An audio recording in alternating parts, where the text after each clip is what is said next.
Hey everyone, welcome back to another episode of TJ Hates Quitters, our challenge coverage over here on Silent Podcast, where we are anything but silent. My name is Kari, and I am joined by two guests today that I am excited to introduce. I first of all have the podfather of Silent Podcast here joining me today, Isaiah. I've been with this, we'll call it corporation, since it's began. And this is the first time that Isaiah and I are on a podcast together. So we're putting a flag on the moon today. Isaiah, how Big are you flag. tonight? Yeah, Carrie, you've been here for like a year. As much as communication and responsibility we share between each other, we've never podcasted together. So I'm very excited to finally get to talk about something with you because we're on two separate sides of a coin. We don't watch the same stuff, you know. So I'm ready to get into some Big Brother talk. I'm ready for my first real watch of the challenge, and it should be a good one. I'm excited for you to watch The Challenge because The Challenge is my favorite TV show. So finally, you'll be watching some good television for once in your life. Okay. Welcome. And then if you've been paying attention, we have expanded our challenge, or not our challenge, I'm sorry, our silent podcast roster. And I am joined by Julia, who is one of our new 9 silent podcasters. Julia, I'm excited to have you because I believe this is your first podcast with us, correct? Yes, I am so excited to be here. It's been a long day, and this is the thing I have been looking forward to. I spent honestly quite a few hours prepping for this, just like remembering some of the Big Brother contestants, because not all of them are very memorable. But I'm so excited to be here. I saw this tweet that said the CBS's challenge is now going to have like millions of more viewers than the MTV version. I think it's true. I'm so excited about this cast, and so excited to be here with both you and Isaiah. Well, thank you for joining us. And before we get into the breakdown of our Big Brother players, because that's who we're focusing on today, if you want to hear about our Survivor players, that podcast already happened. It happened last week. Check that out. It was Gia, Josh, and I, our Survivor experts, broke it down, who they are excited to see play, who they expect to see win, all that stuff. We're going to do that today too with our Big Brother players. But before we talk Big Brother, which, by the way, if you are a listener, I know nothing about Big Brother. I watched one season, the one with Vanessa. I watched that because I was home from camp and it caught my attention. But full disclosure, the Big Brother fandom turns me off to Big Brother very, very much. I'll blame you. Yeah, it's a toxic war zone that I enjoy being a part of, but it's not for everyone. I completely get it. It's a mess. So yeah. The nicest thing I've ever seen tweeted about Big Brother was about one of the Canada houses that oh my God, this house is so nice. And I've never seen a positive tweet about Big Brother since then from the fans. That's it. That's all. You know, I think the difference from Big Brother with the rest of the reality shows is that since the factor of 24-hour live feeds exists, you can see everything that these people do. So usually with these other shows like Survivor, Challenge, Amazing Race, all that, they get to edit out anything that's scummy or bad, if they want to save face for the most part. Where Big Brother, you can't really hide unless they cut the feeds. You're going to be called out very quickly, because these people watch literally all day. A lot of these people don't sleep. Shout out Taryn Armstrong, but it's a mess. You know what I'm saying? So it's I completely get why it's an intimidating fandom to be a part of, but I enjoy it some days when I'm not targeted for harassment. So yeah. I'll say a lot of times I watch Big Brother through Twitter. Like Big Brother Canada 10 was the only season I've seen in full. That sounds terrible. Big Brother 23, I stopped watching after Derek Shaw got evicted. And then the last full season of Big Brother I also saw is also Big Brother 17, but I feel like I know what happens in the house because I watch every single live feed clip I see on Twitter. I'll listen to Taryn's updates without having seen any of the feeds. So I still consider myself a Big Brother super fan. I feel like there's a lot of people who just watch the feeds and don't even watch the episodes. So I still consider myself having watched a ton of Big Brother, even though like I can't always tolerate like the TV edited episodes and stuff. There you go. Because over the years, it's the confessionals have gotten very scripted. I mean, I blame Big Brother 15 for a lot of this, but the show has just gotten so like policed that like the actual show is so like unwatchable to the point where like I honestly rarely watch any episodes unless it's like an eviction episode nowadays. Like Big Brother Canada that just passed, I watched maybe like 3 or 4 episodes the entire season. Everything else was like strictly feeds, so it's like it's a very unwatchable show, man. So it's like I completely get just following on Twitter, even though it is a dangerous road because there's a lot of liars on there. But just watching on Twitter or feeds or whatever, I don't. It's hard to watch the show, honestly. Like it's a weird space. So I don't blame you, Kari. So what's funny is like this last season is the first season I didn't mute everything about it in at all. So like I actually followed this season through Twitter because I very quickly became interested in the cookout and just like the gameplay of like each person in the cookout kind of having the person outside the cookout as like their own little pawn and stuff. Like I definitely followed this season through Twitter, which it will come up in our conversation with the first person we go over from Big Brother. So I know I tweeted about this and I think Isaiah, we might have even talked about it, but we'll get into that later. Anyway, yeah, I know nothing about Big Brother. Like I understand the game. I just don't watch it. And a lot of it was also like I worked at Summer for a decade. So like I wasn't home for Big Brother. So like catching up on a whole season was just not in the cards for me. So treat me like I am learning Big Brother language for the first time. Because I am. Maybe, but enough where I don't know these people. You know way more than I do. Okay. However, I get to be the challenge guru here, and I love having the title. So before we get into it, Isaiah, I know your challenge history, but I don't know if the rest of the people know your challenge history. Talk to us about how you've tried to watch the challenge once. So my challenge history is horrific. See, I never really like intended on getting into the show. I'm big on like MTV reality. Like I love Jersey Shore. I liked Double Shot at Love. I liked Are You the One? I loved it all. So I was like, okay, let me try the challenge. I didn't care for it. You know, the main draw, and it's actually interesting. The main draw that brought me in was when they started bringing Big Brother players over.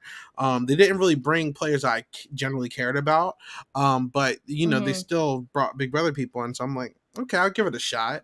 And it was, I believe, the season about vendettas with Victor and Natalie and Paulie and all of them. So I'm like, like I tried it out and I was just so bored and I just couldn't get back into it. Like honestly, I found the people from Are You the One more entertaining because I also watched that show and I love that show. But I just couldn't get into it, so I stopped watching it. I did attempt to watch the Challenge All Stars one time, but again, I totally forgot to go back and watch it. It just like it felt like a chore to me. Just because there's so many people from pre-existing seasons that I'm just unfamiliar with, and it seemed like there was already relationships established. And like I said, the Big Brother people, outside of like what Davon Bailey, like a few occurrences, they were treating the challenge like where are we going to dump the Big Brother and Survivor players that we're never bringing back ever again, and like this is their retirement home, you know? So it's like I don't need to see Jose. I don't need to see who else? I mean Josh. I don't need to see Josh again. I don't need to see Josh again. So I don't need to see Fessy. There's like a lot of people. I don't care about those people. I do care about Davon and all of them, but it's just like it was just too much. So this is my first time that I'm actually going to try to watch it. It's going to be difficult because it's airing the same exact time as Big Brother 24, but I'm gonna stick with it, and we're gonna figure this out. It's after Big Brother, right? Well, the good news is, yeah, it's after. Like so it's on the same channel. It can't be on at the same time. No, what I'm saying is that like there's going to be 2 shows that I have to keep up with. Yeah. I can barely watch one reality show. I got to keep up with 2 big ones. You know, that's what I mean.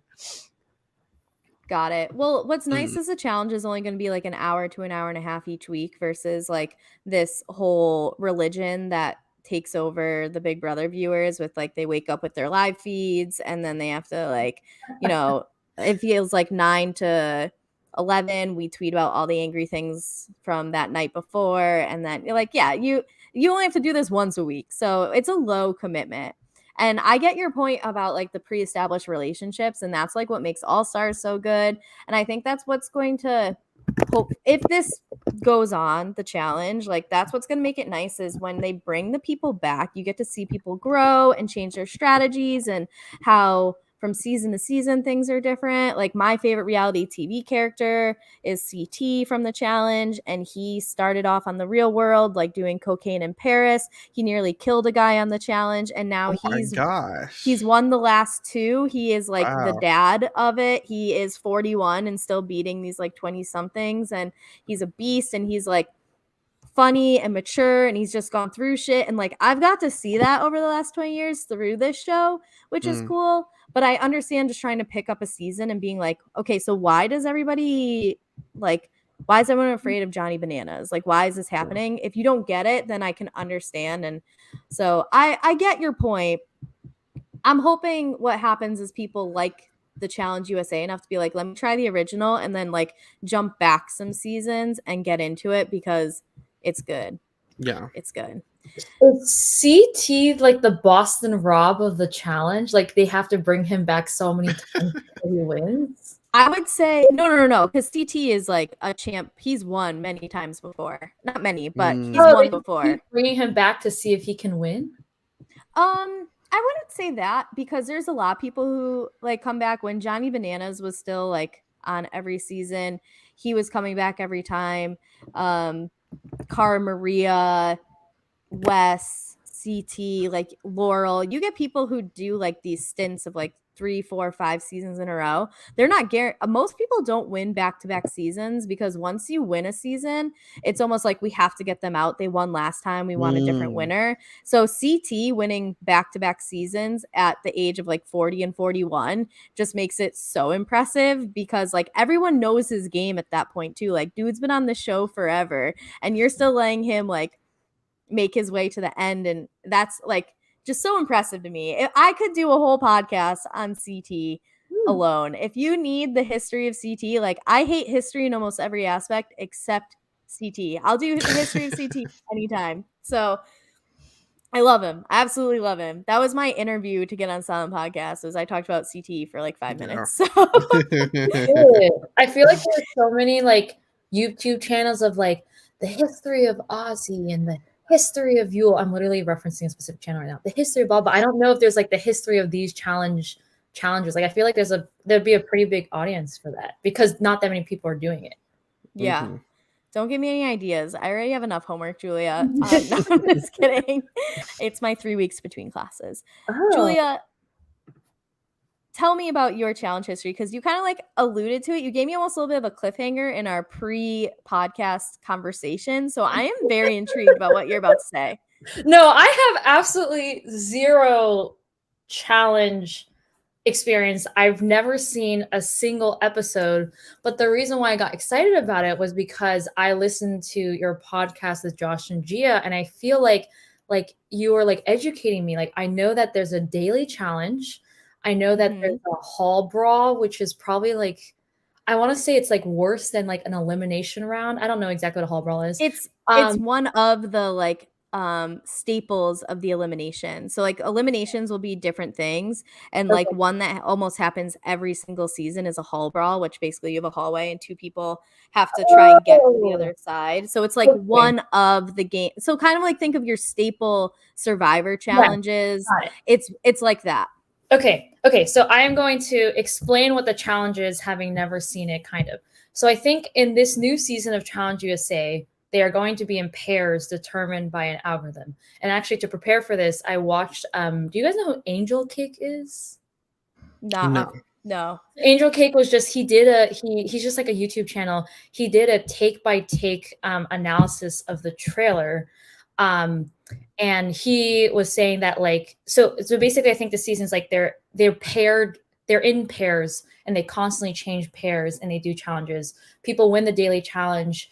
And then I think what you said was like sometimes it can be like a team that chooses who to send in elimination. Sometimes, what did you call it? Not the ammunition, the assembly. Yeah, they have like a different name each season. So right now on All Stars, it's the Authority. Yeah, we've had like we've had the Troika, the like there's just been so many different names for it. It changes. Okay, but he said that there was maybe I'm like revealing too much, but there was a shot of a hall brawl and a lot of people were in their uniforms, but there were two people who were dressed up, and he guessed that those were the people who were like the power couple who probably sent the people into elimination. And then essentially the way, and this is what you said, the way to win the challenge is to like not be sent into eliminations, because as Ben and Enzo said, like in Big Brother, you have a backdoor, right? In the challenge, there is no backdoor. Like you have to win the elimination, right? In Survivor, there are idols. In the challenge, there are no idols. Like if you go out in elimination, like you're completely done. I don't know if there's any buybacks. But I'm trying to think of any other rules. Oh, also seems like there's a lot of like partying. Like in the daytime, they like do physical stuff, and nighttime they like party, I guess, to form more drama. But what else is in the challenge? Yeah, so I guess they're like, instead of doing teams, they're probably doing pairs, just because there's already kind of like 4 teams with like Survivor contestants, Big Brother contestants, The Amazing Race, and Love Island. So I think it's gonna be really cool to see all the matchups and see how two people who've never interacted with each other play. But I have no knowledge. My only knowledge was also playing a challenge mini where we were in teams. People would win, like one team would win, and then I think you had to like the team would vote on who to send into the elimination round. And so that was fun. But I've never seen the challenge, mainly because I am mostly interested in strategy, and I'm really curious to see what kind of strategy comes out of the challenge. But to me, it really seems like if you want to win, it's way more physical and way more social, rather than like, I like strategically, it just seems a little too risky to be very strategic, if that makes sense. No, I think you have a good read on it. It's more being political and socializing than it is strategy, in my opinion. Not that strategy doesn't happen, but it's more like things can change on a dime, just like they can in Survivor and everything. But like you said, there's this whole social component of it where they'll go out, like the amount of times people have been put up into elimination because of something dumb they did on the night out. So many times, you know what I mean? Like, so it's not just like social strategy, as it is just kind of like keeping yourself out of hot water. And it all depends on like the cast and the numbers and alliances. Like you'll see alliances form and everything. And one of the things that I think people who are like huge Survivor and Big Brother fans struggle with the challenge is that the rules change every season based off of like what they decide to do. So like you were saying, this person analyzed it. They could be in predetermined pairs, or like they could all be competing as individuals, and it was just the woman who won the challenge for that day and the man who won the challenge for that day are the people in charge. Like that's kind of what's happening right now in All Stars. So and even like in this All Star season, we've seen it go from 3 men, 3 women in the Authority now to just 1 man and 1 woman. They changed it like mid-season. There's still a twist that we don't even know what it is about. So it's one of the things I think can be frustrating about the challenge is like if you're expecting everything up front, you're not going to get it, and you can expect the rules to change halfway through, and you kind of just have to be like okay with that because that's what they're going to do, and it changes season by season. So expect that. I don't want to be like too Big Brother-y and like expect the unexpected, but also at the same time expect the unexpected, because even now in an all-star season of players who have been playing this game for like up to 20 years, there's still a component that we don't know its effect on the game. And there's probably only like 3 episodes left. And that's just what they decide to do. So, But Julia, I love that you took what we did and last time and are like, this is what I've put together. Like that makes me as a former educator feel good about like how I explained the challenge. So thank you. That was a little ego boost I needed today. I love it. I want to jump into talking about our Big Brother players who are now becoming challengers. And we have 9 former Big Brother players. So that's the most out of all 4 shows that are represented. That's about like 30% of the cast right there is Big Brother. So let's get into it. And then we can, at the end, kind of talk like who we think is going to be great, who's going to be good TV, can we expect other alliances within other shows, all that stuff. I am going to be going in last name alphabetical order because the list I wrote it down from is in that order. Last week, I went first name alphabetical. So just like the challenge, I like to keep you on your toes. All right. Because I listened to the Survivor podcast, I ordered my list in first name alphabetical. So I'm literally changing it to last name right now. So great job. Oh my God. I have to prepare you. This is your like combine for the challenge here, Julia. You gotta be ready for it. Oh my God. I think I have it in order now. Okay. All right. So go ahead. first on my list. Now, when this player was on their season, because I followed it via Twitter, I read this person's name like it was the end to a magic trick. I read her name as Azah, like ta-da, Azah, but it's not that. So no. I've learned that because the first time I heard it was like 2 months into the season, and I was like, oh, that's interesting. That's not how I was reading this. We all have internet words that we read, and then we hear it for the first time, and we're like, oh, that's how that's pronounced? That's her name for me. So say it for me once so I don't fuck it up. Azah. Azah. I just want to put an extra emphasis on the end for some reason. Like she has an exclamation point at the end of her name. So she's my first last name alphabetically from season 23, part of the cookout, came in 3rd, I believe, in her season, correct? Yes. Julia, tell me, well, actually, let me backtrack. Here's what I think makes a great Survivor play, not Survivor, what the fuck am I talking about? Challenge player is someone who is good socially, okay, but also is a physical threat. Like you can't really get through this show and win without being able to compete physically. It doesn't necessarily have to be strength-wise, but you do have to be able to win some eliminations, and strength tends to be like at least 1/3 of the eliminations. They have been better at like mixing it up, but if you can do the socializing and the physicality part of this, you stand a chance of making the final. So Julia, what do you think that we're going to get out of Azah? Did I say it right? Yes. Hell yeah, let's go. To start off, to like make a comment about like the Big Brother cast as a whole, looking at like the 9 people who are coming in, from my perspective, I don't think any of them have much to prove. And I feel like they're more here to have fun. Like, I think from like some of the people in Survivor, like there are people who got out really early that we don't really know much about their story. And so I'm just keeping that in mind in the sense, sorry, my roommate's coming out, in the sense of like who is actually going to try to win. And I do have some people who I think are going to try really hard. But yeah, with Azah, I think, I mean, everyone knew this. Like she had like one of the best social games in Big Brother 23. Did she ever get put on the block, Isaiah? Except for when she got out?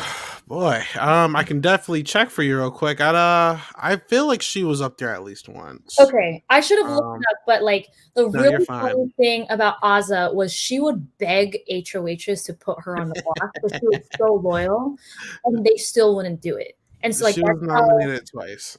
She was nominated twice. Okay, week 11, week 12. Week 1. 11 and 12. Oh, week 11 and week 12. So yeah, so she didn't get put on the block until week 11. So I think she has a phenomenal social game. I think she's going to get along with the Survivor players really well, especially since they were connected like after their season. I think she'll get along great with Love Island, Amazing Race. I think what I am, and also I think she's a very protective and very loyal person. So what we saw in Big Brother 23 was she had a really close ally named Brittany, and anything that like people did to Brittany, like she took really personally, and she was always trying to be like, put me on the block instead of Brittany. Like, so she really cares. And I don't think she will go into elimination rounds to like protect her allies, but she is a very loyal person.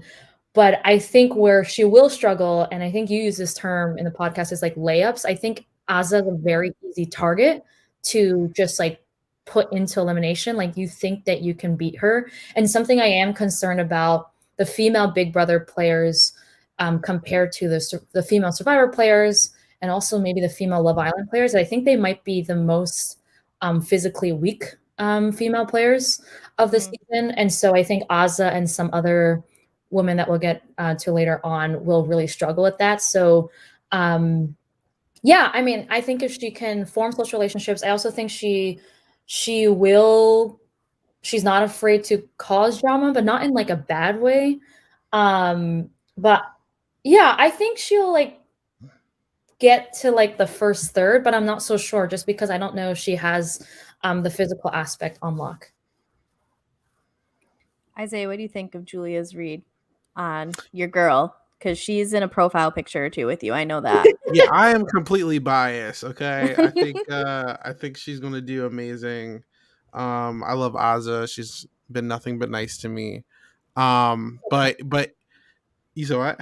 I said she's so kind. Yeah, she's the first, like, either her or Hannah was like the first Big Brother people to like podcast with me. So yeah, I'm very biased towards her. I'm sending her nothing but good luck. But no, I think she could be fine. I mean, if you look at her performance within Big Brother 23, so she came in wanting to be very like cutthroat, and she was like a great social player. She was set up very well early on, but then she kind of took a step back because I think that she kind of realized that the backstabbing and all that was going to take place, and it was kind of like it was going to be a little too much for her. So she kind of actually like stayed back and like stayed in her room a majority of the season and just stayed out the way while everyone else was doing their thing. But I mean, it worked out for her.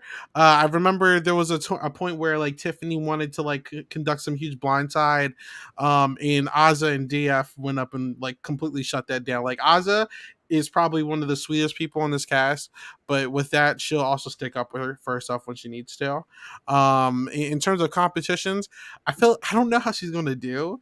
I remember she won one comp last season, and it was like the most random comp that no one expected her to win, and they sent Hannah Pack in, which everyone was like, "What the hell?" But like, she won something. So like, I don't know how else is gonna do, but I think that people are going to like her. I think one thing that isn't being spoken about is the amount of pre-existing connections, not even within just Big Brother, but a lot of these people go to like events and stuff together. I remember I went to Big Brother, the Celebrity Big Brother premiere party that she hosted, and a couple of people from this cast were on there, and this was before like I'm sure they didn't know they were going to be on there, but I remember some Love Island people like Cinco was in there. I remember some Survivor people were in there, so it's like, these people go to events together like pretty frequently. So I'm sure that, there's more friendships there that we're seeing outside of just the TV realm. So I don't know who she's cool with, but I mean, obviously she was able to connect with some people to get them to come to her events that she had, not only in California, but in Baltimore and soon to be New York. So, we'll have to see, but I hope she does well. I'm definitely, if there's a list of people who I'm rooting for, she's number one on the entire list. Yeah, I would also love to see her do well. There was an Entertainment Weekly video that like interviewed all the Big Brother players, like, what's your secret and what's your hidden talent? And in like the first 30 seconds of that, they show that like Azza's almost fainting, I'm pretty sure. I don't know if you guys and also because I watched this like take by take breakdown, I don't even know if they show like Azza competing in challenges. So I don't know. I'm always overanalyzing like things, but I would love to see her do well. I think Isaiah makes a great point. She's probably one of the most well-connected people in this cast. Just like having the press or pre-season over like on the ground with like everyone coming to her is a little concerning for me. One thing I'll give her, she's funny. So I mean, I think she's definitely a people's person. She'll be very entertaining in that category.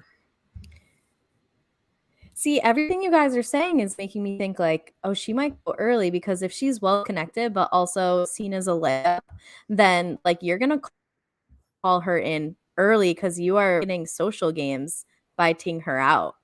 And so, Well, I don't know. I don't know. so I mean, one other thing to speak about. I mean, there's a huge issue with the Big Brother portion of this cast because there's 9 representatives and 6 of them are from Big Brother 23, and it just happens that 4 of them were involved in the Best Big Brother Alliance ever.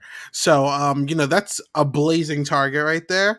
But I mean, I'm sure they're going to be like, we're not working together. But I mean, who knows? I don't know how this works. I don't know how they're going to go about this. But even with that, in terms of like the cookout members, I mean, I'm sure everyone's going to be more threatened by Xavier, Kylan, and Tiffany before you go to Ozza. So it's like, even if that was a factor, I mean, there's plenty of other people to target before you target Ozza. Like those 3 are way bigger targets, at least within the Big Brother world, than she was. So that's also another thing to think about.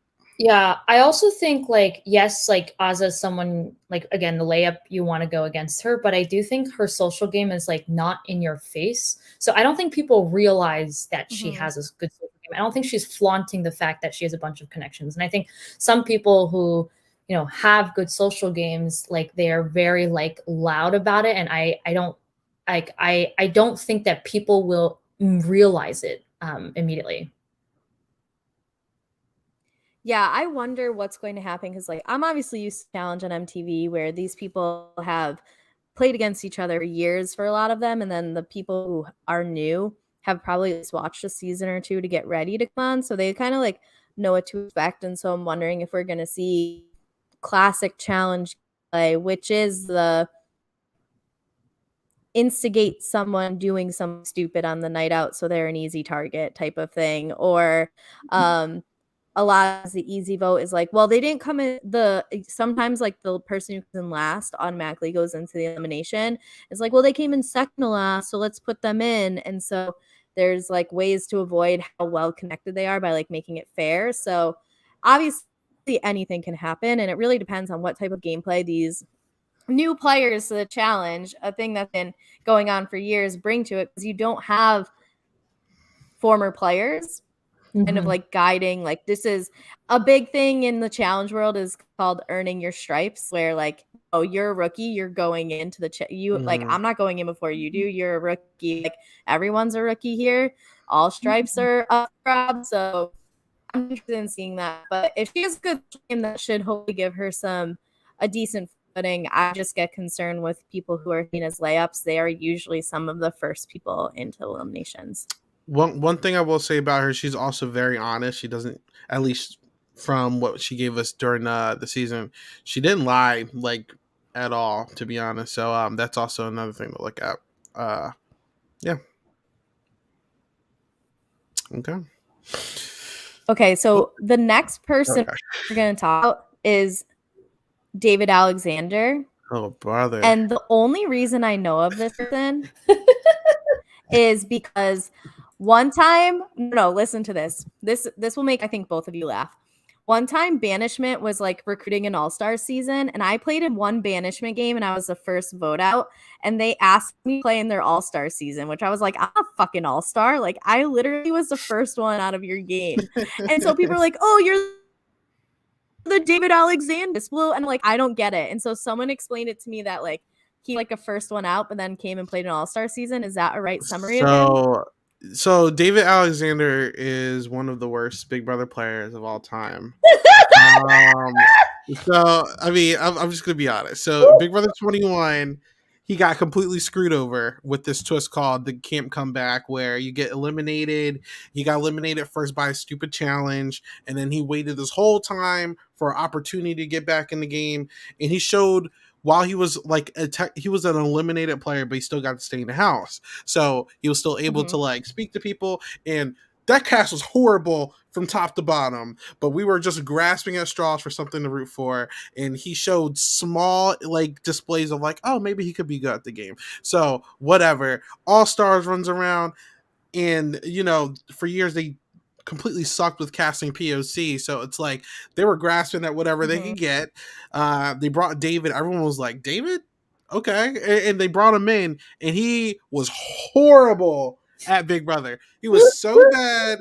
He was like blowing people's games up. He was like telling people he wanted them. He was bad, man. He was so bad. So it's like now look, the guy's built. I remember in all his videos he was like working out stuff. So he works out.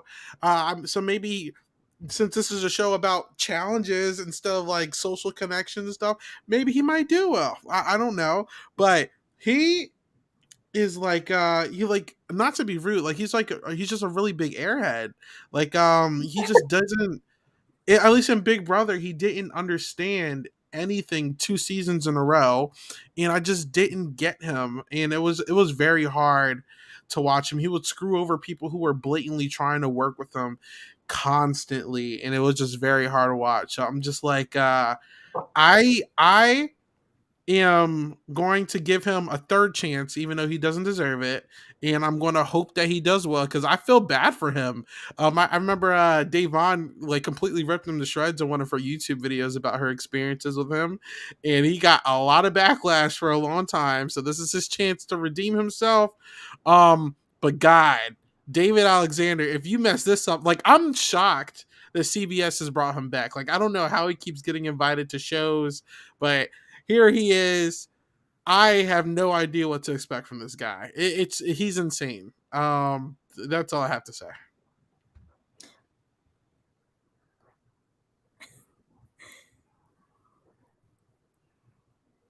Julia, how do you follow that up?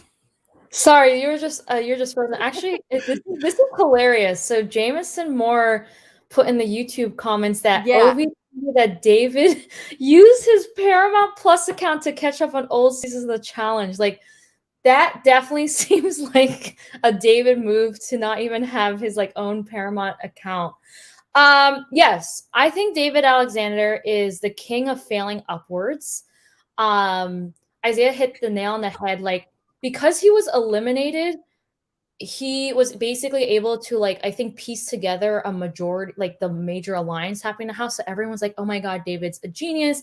And then when he got casted for All Stars, I think everyone was pretty excited about him, similar to like when, like, I don't know if you saw the Kyle Moore debacle for Big Brother. Yes. Basically, Kyle Moore for season 9 was like an alternate. So they found the wrong Kyle Moore, and then they casted the wrong Kyle Moore on Big Brother 10. And Canada, like, not Canada, Twitter went crazy. I think similar, like with All Stars, everyone's like, yeah, David's like so smart. Like, we can't wait to see what he does. And then All Stars, honestly, I think he's kind of like it was very frustrating to watch him, but also frustrating to watch, honestly, a lot of favorites, because people were able to manipulate them so easily. But I think he's like really a bro. Like, he trusted the bros so hard, even though he was so indispensable. So failing upwards, I do think that the challenge is probably more well suited to him than Big Brother. I feel like Big Brother, like, it requires like being able to, like, this is the level I'm at, this is like what my opponent's at, and this is how I'm going to respond to my opponent, right? I feel like the challenge, you don't really have to think that many levels ahead.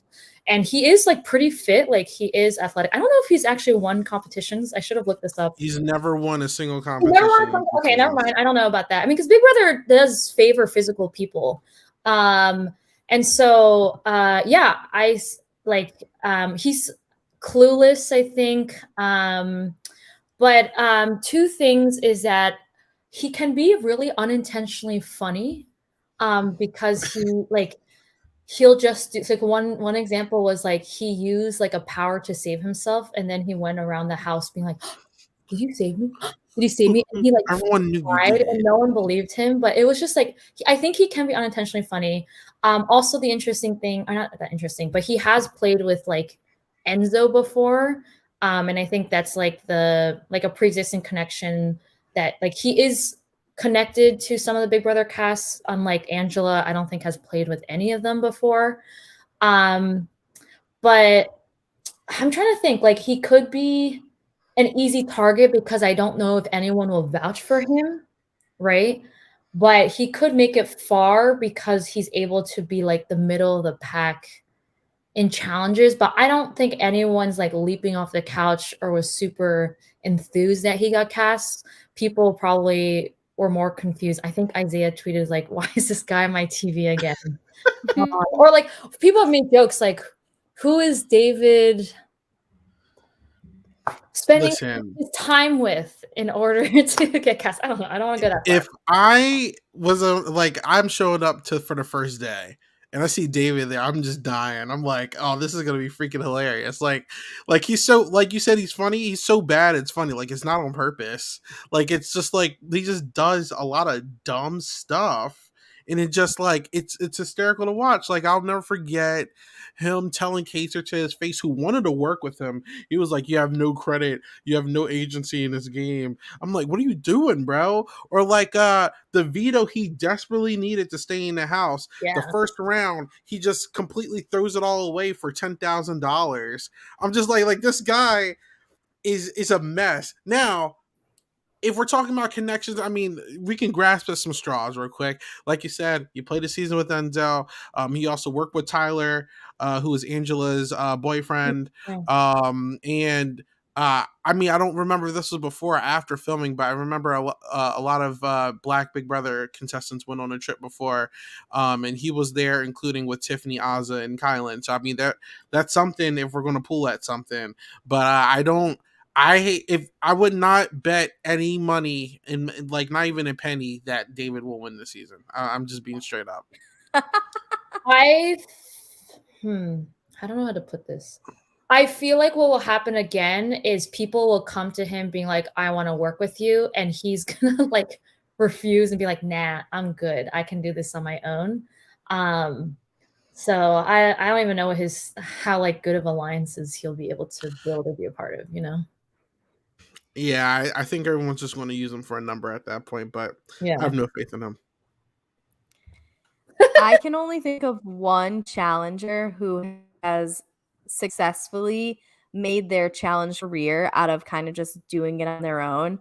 And he's like a freak of nature. His name is Jordan. He has one hand and he still like destroys people in challenges. And like he's not afraid to go elimination. He will if this person doesn't have the like, you need to be afraid of me because you know that if you bring me into elimination, there's a good chance I'll beat you. Like, this dude has no hope.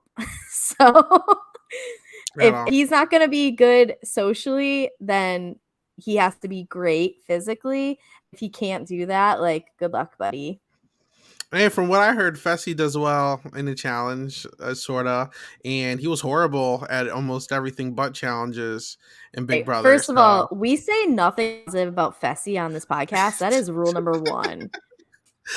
We are not Fessy fans on TJ Hates Quitters because he treats women like shit. He treats them like shit, and we not support that.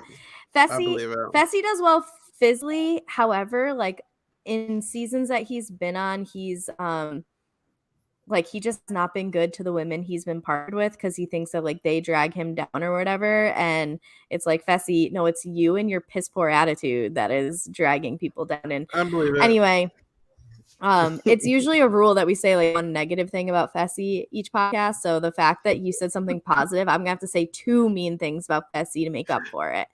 As you should. Good. I mean, let's move on because I think we've got a decent understanding of who David Alexander is. On to our next player from season 23. And if I recall, she was the last non-cookout player still in the game because I remember a specific clip. I think it was her, Azza, and Derek being like, "Oh, wait, am I going to be voted out next?" Because I like, and they're like, no, and like just straight up lying to her face. I feel like I saw that on Twitter, but it is Alyssa Lopez. I know nothing about her except that, and that maybe she was like, was she kind of like in a showmance on her season a little bit? Maybe not full on showmance. She was on a showmancing it. Like, so she was. What do we have here? So she was on the showmance with this guy. His name was Christian, and he was way more into her than she was into him. So that kind of flopped or whatever. But I mean, she was interesting. She won 2 vetoes. I remember her doing decently well in most of the HOHs as well. So that's a positive for her. So here's the interesting thing. Xavier is in this cast, and he obviously like had something for her. And once they got out, I mean, there was a lot of rumors that him and Alyssa were dating. I mean, I didn't care too much about it, but and I'm going to screen share this Paramount Plus commercial came out. Oh yeah, And I remember. Oh, my thing is frozen. Can you guys still see me? I can hear you, but I don't Okay. see anything being I'll shared. just keep talking, and then if I crash, I crash. I remember that. I mean, I'll just try to screen share it when I can after I get done talking. But there was like a portion talking about lovebirds, and here it is right now. It showed both of them in the hot tub together, during the lovebird segment. So I thought that was interesting. I'm like, what? I'm like, you guys weren't like connected or anything during the season. What are you guys doing here? You know what I'm saying? So there's been plenty of rumors that they were dating or are, who knows what the tea is, you know what I'm saying? But there's a possibility around filming that they had some canoodling going on or whatever. Regardless, I feel like Alyssa is on a revenge tour coming into the season because the cookout completely played her. The thing about DX and Alyssa, I don't see either one of them wanted to work with cookout people. Like they got completely played by the cookout, and I can easily see them like going anti-cookout members just to get some revenge. They could be full on Survivor player, Love Island, Amazing Race. Who knows? Like I know Tiffany, DX, the whole cast is close with each other. They're going on vacation and stuff, but this is a game, and you know, business is business. Like I can see specifically DX, and we'll get to him, but Alyssa completely tossing this group aside. If anyone works with her, I would say maybe Xavier. But like I don't. I think Alyssa's going to try to do her own thing. I think she's going to ride solo, and I think she's going to do pretty solid in competition. She wasn't horrible, so she's a huge wild card this season. I'm curious to see how she does because I think she can do fairly well. Oh my god, there was a moment where both of you two froze. Like it was like loading things. Should I wait for? Oh, I'm here. I'm here. Okay. I'm listening. No, I'm sorry. I probably like looked Sorry. frozen, and it's just because I was waiting in anticipation with what you were going to say, Julia. Oh, okay.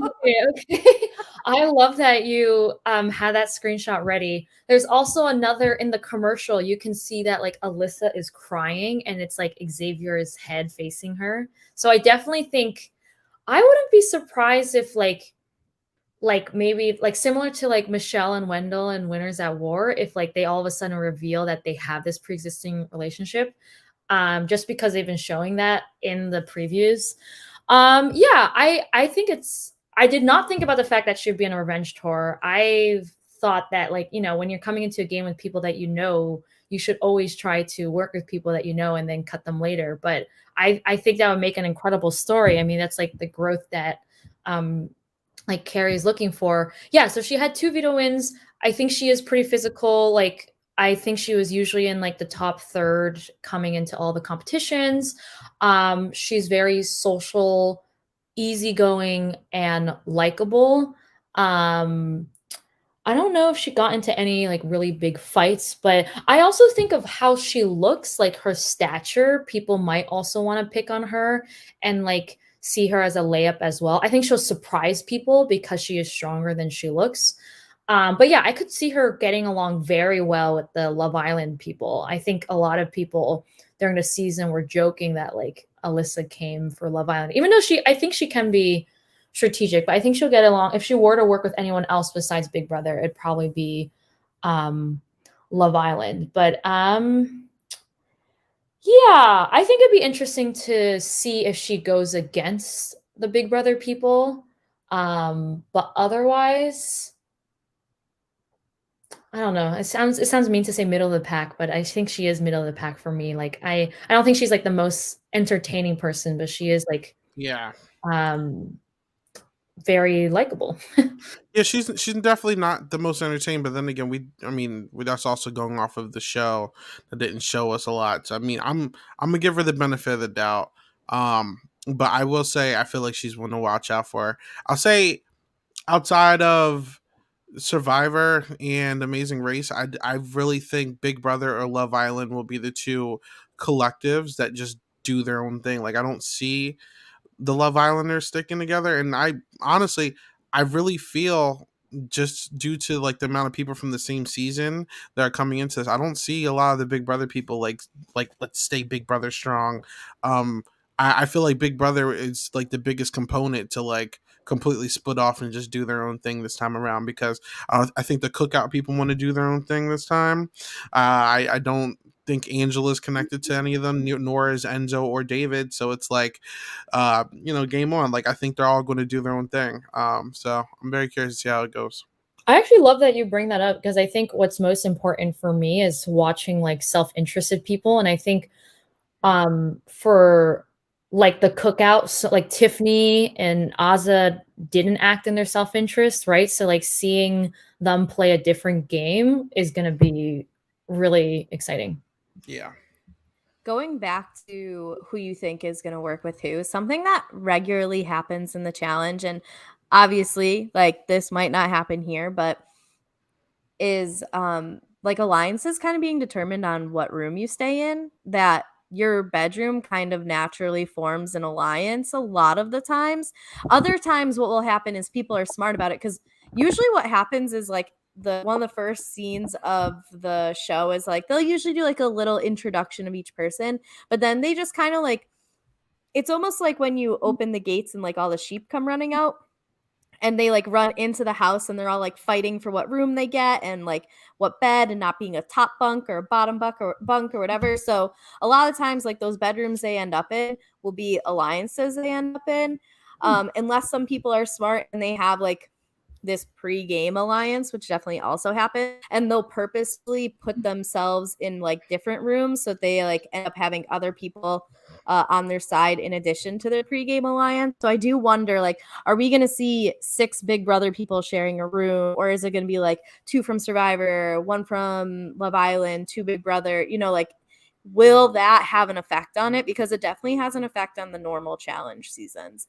So something that might happen and mix the game up, because I really don't want it to come down to just like Survivor versus Big Brother versus Love Island versus, I mean, I don't even know if we can really even say versus Amazing Race because there's like 3 of them, but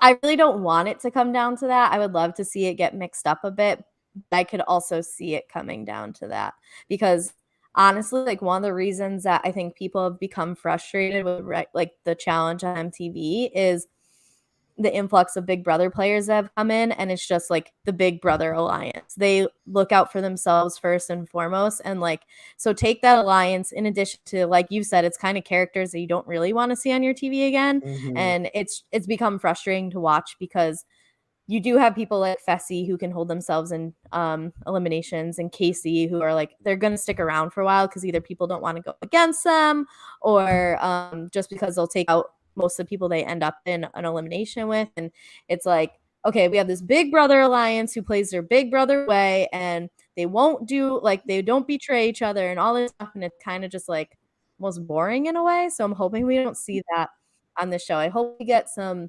cross show I don't know why I feel like the here. Survivor group is going to be like that, man. I really do feel like Survivor's going to do that.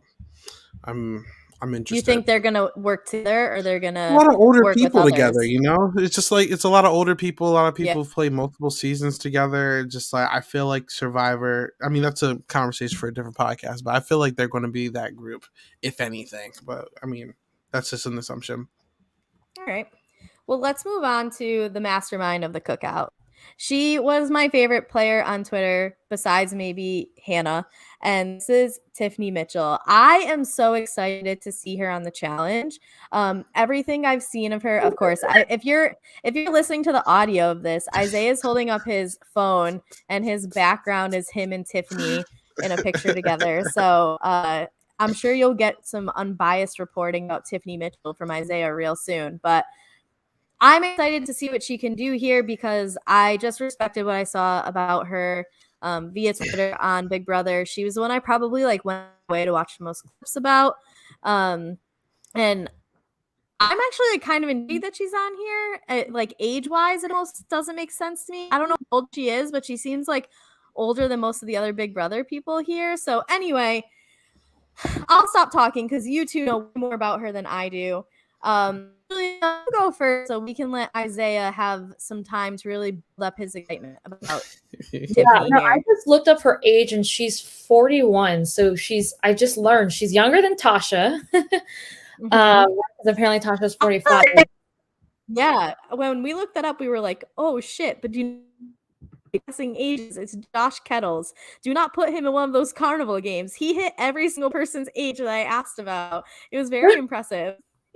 Something I really liked about Tiffany in all like the previews is I feel like she gained like a new sense of confidence. Like she was always very confident, but then like she just seems to like have like understood like what like a queen she is. Because like I think there's one of the scenes where she was like, hey everyone, my name is Tiffany, and people were like, hi Tiffany, and she's like, there was a bit of a delay there. Hey everyone, my name is Tiffany, and she had everyone say her name a second time, which is just so powerful. And so I think it is. I think we are going. I think, like Isaiah said, we are going to see a very different Tiffany. I think Tiffany, honestly, she probably could have won if she didn't go to the end with the cookout. I think she's that good, but for the she would 100% won that season, right? easily. And so I think this time around, I definitely see her not working with the cookout, especially not working with Kyland. Actually, I don't know because I think her and Kyland, like in real life, were very close. Oh no, they're very close. Yeah, they're very close. But I think game wise, I think she wants to prove. I will say she does have something to prove, and so I think that kind of like new energy, like a different type of fire to her, is going to be really interesting. She did have 2 HOH wins. I think they are mainly mental competitions, because like she's definitely super strategic. I saw like in the challenge preview, like they had like word puzzles or like word scrambles, or sometimes there are puzzles. So I think I wrote down that she's going to be a big strategic threat. Like I feel like she's going to try to figure out how to hack the challenge in the same way that she hacked Big Brother. But again, because of her age, and I mean, she's probably way more in shape than the average 40-year-old, but I'm also concerned on the physicality aspect. But I do think she has something to prove, and I'm like she's one of the people I'm most excited to see play. Isaiah. Tiffany is one of the best Big Brother players never to win. I think she is strategically and socially one of the best around. I think that it's going to be so easy for her to integrate herself with people. Like I said, she goes to these events. She's very, very, very flirtatious. So I feel like those Love Island people are going to eat her up. I feel like her new thing that she's been doing with Kylan, at least around this time, would be interesting to watch on television. But with all that being said, she is in some danger, y'all. Listen, okay. She is going to do. I think she's screwed. I'm not going to lie, because it's like she is the breakout star of the most recent season. I really am afraid for her and Chantel. Like I'm gonna be straight up, because I feel like coming in, Chantel Smith and Tiffany Mitchell are just looked at as just target. Like if I see this entire cast, I'm gonna see those two and I'm gonna be like, ooh, you dangerous. I'm not gonna trust a single thing you have to say. I'm not gonna trust a single thing you have to say. Like I would never trust a thing that Chantel and Tiffany have to say coming into this, because they are so good at just like lying to people. And it's just like Chantel, I don't think like other than mental competition, I don't think Tiffany really did too well with physical. So I feel like if someone just wants that badge of honor out there, that was like, I took Tiffany out, that like there you go. You know, like she's such a walking threat just because of who she is, not because of anything she's really done, just because of her name. I feel like that's just going to be a reason for like I'm gonna be straight up. I don't think anyone who's a big name in the season is going to win. Like I think it's bragging rights for taking out like that big name person. So I feel like she is unfortunately on that short list of people who everyone's just going to be like, I took Tiffany out. This is my bragging right. So, Well, Kari, I have a question for you because I don't know, like, typically who do people go after? Because I think Shan and Tiffany are huge strategic threats, but you're going to think I can beat them anytime, right? And like, are they, and also because it's not it's not, I don't know how to explain. I can beat them anytime, and I don't possibly see how their typical strategy can cause that much drama that it'd be like that much trouble later down the line. Like Yeah. for example, I just feel like I don't know. Maybe I'm just like different. I just don't know like why, like are strategic people who aren't typically physical threats, people that people go after, if that makes sense. So it's an interesting question because when I try to think who are strategic but aren't threats physically, there's really that come to mind. A lot of them are able to hide behind their physicality in order to be able to be strategic. You know what I mean? Because I think of someone, his Wes. He is just like a known strategist. He is a troll. He brings such entertainment to our television. But the thing is, like, he has one of the best elimination records of all time. So he's able to like, politic and strategize in ways that almost no one else is. Because do you want to risk going against him in elimination? He's like, I think he's like 16-9, 15-9, like something like that all time. He's been on a ton of them. So you don't really see the people who like are strategic tend to get called in when the opportunity comes up, especially if they can't defend themselves physically. That was so something that I was thinking of while you guys were talking is especially because you think that cookout players really aren't going to work with each other, and it doesn't necessarily seem like Big Brother is going to stick to Big Brother. Do you think that because of who she is, like people will use her as the first person to vote in of to an elimination because it's like if we stick around she will socialize her way into staying. You don't want to do that. Let's go after her soon because it also like Julia, to what you were saying, if there's someone you can beat all the time, then to keep them around. Earlier seasons of the challenge tried to keep like your survivor goats around, not your like GOAT goats around. We don't see it as much anymore because people just want to ensure that they're going to be there for the next round.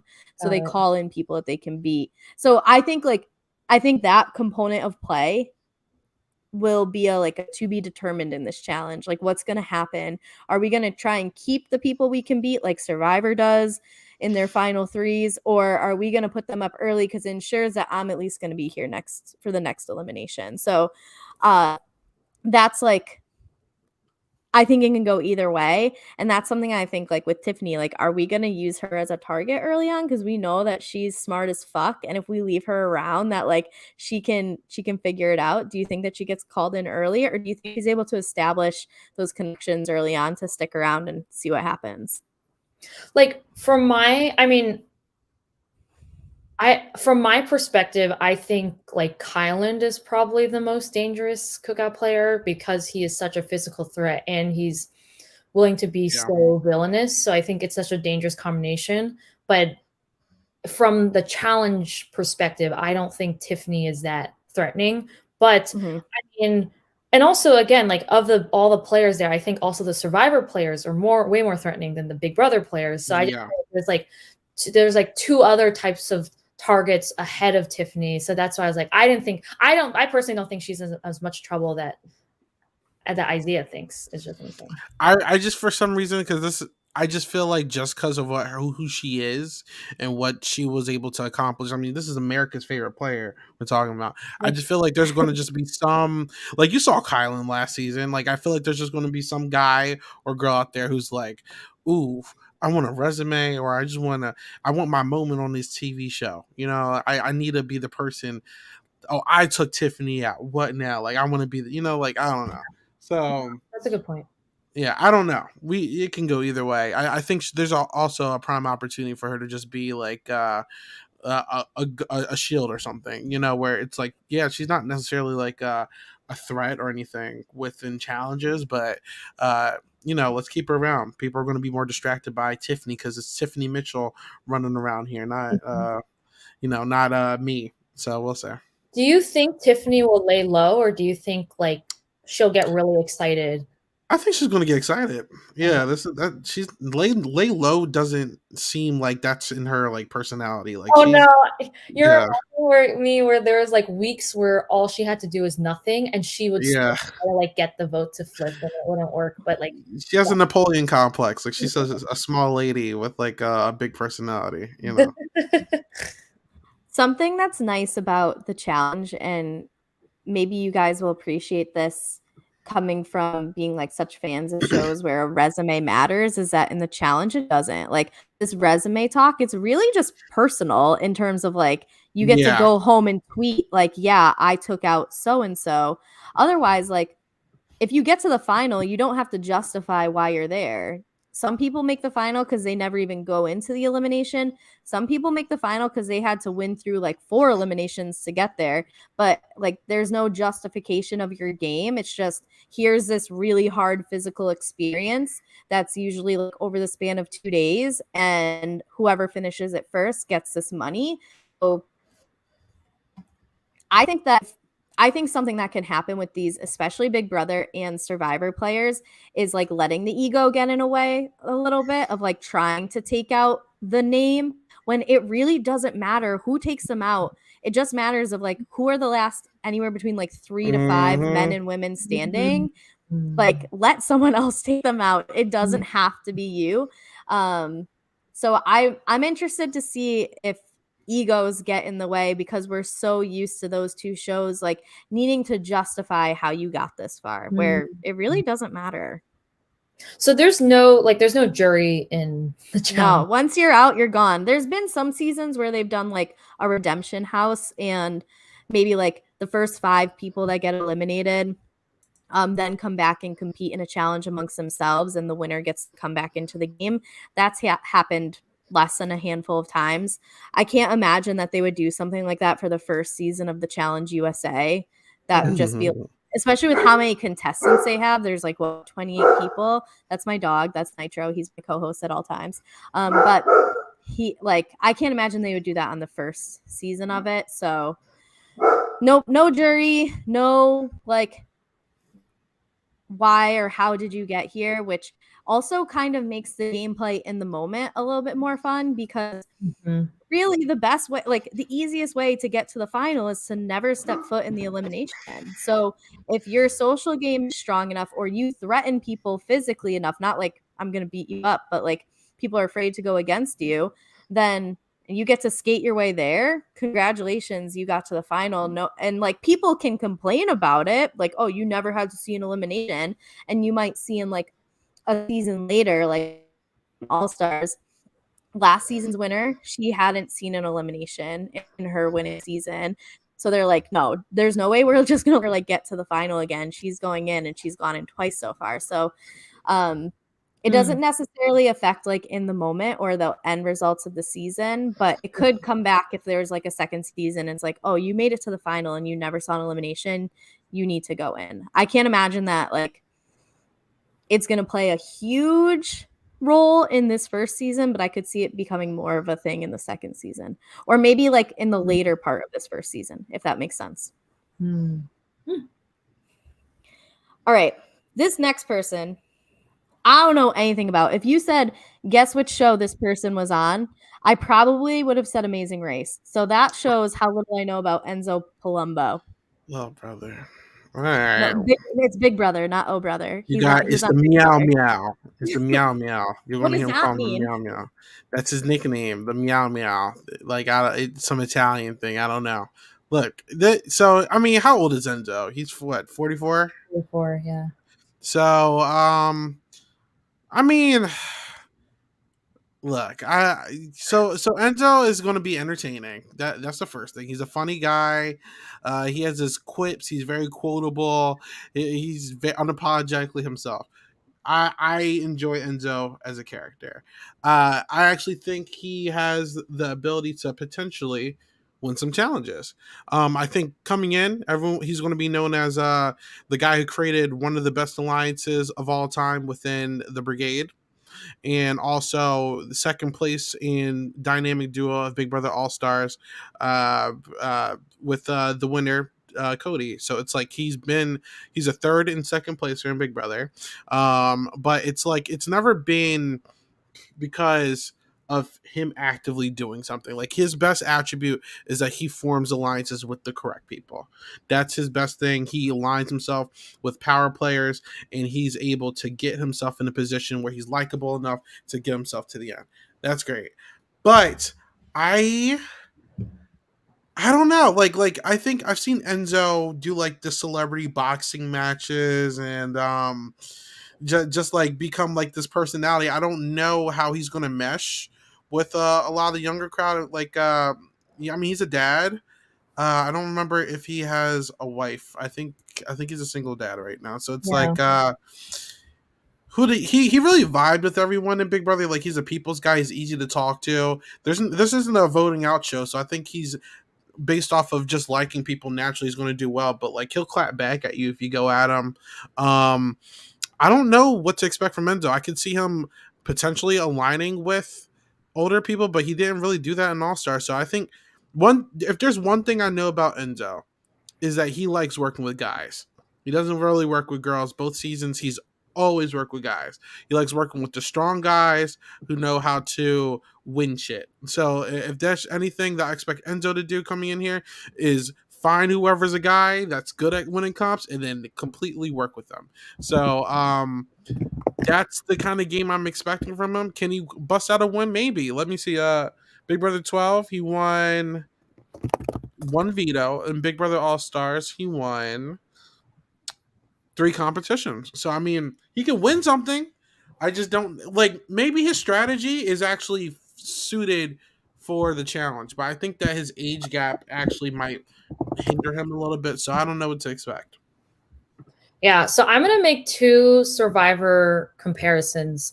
So I think humor-wise, he is like Tyson, but without the charisma. Like he's very funny and says ridiculous shit, but he's not as charismatic as Tyson. So it's kind of like in Big Brother 12, he was like the most hilarious person ever. Like that was the first season I ever watched, and I loved Enzo. And then when I saw he was coming back from All Stars, I was so excited. But then, as Isaiah said, he does the same strategy over and over again that it gets kind of old. So the other Survivor comparisons, he's kind of like Ozzy, right? So like Ozzy does the same thing over and over again, where he just like wins challenges and he never tweaks anything. And so I think for All Stars, I was super excited to see him come back because it's like, oh, like I wonder like how he's changed in 10 years. Like, is he going to do something different? Like if you can add like a little bit more like different strategy, like he could actually win it, but he did the same thing. And I think with the challenge, he's going to do the same thing again.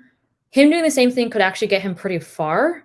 Like I would predict like 50% to 75% of the way there, but I'm just not super excited to see him because I feel like his charm has kind of like lost its luster. Like he kind of, I don't want to say like he tells the same stories over and over again, but it's like he's kind of like that uncle who like tells He's an old man now. Yeah. yeah, and it's just getting a little old, and so I don't even know if like the humor is gonna resonate with the group, if that makes sense.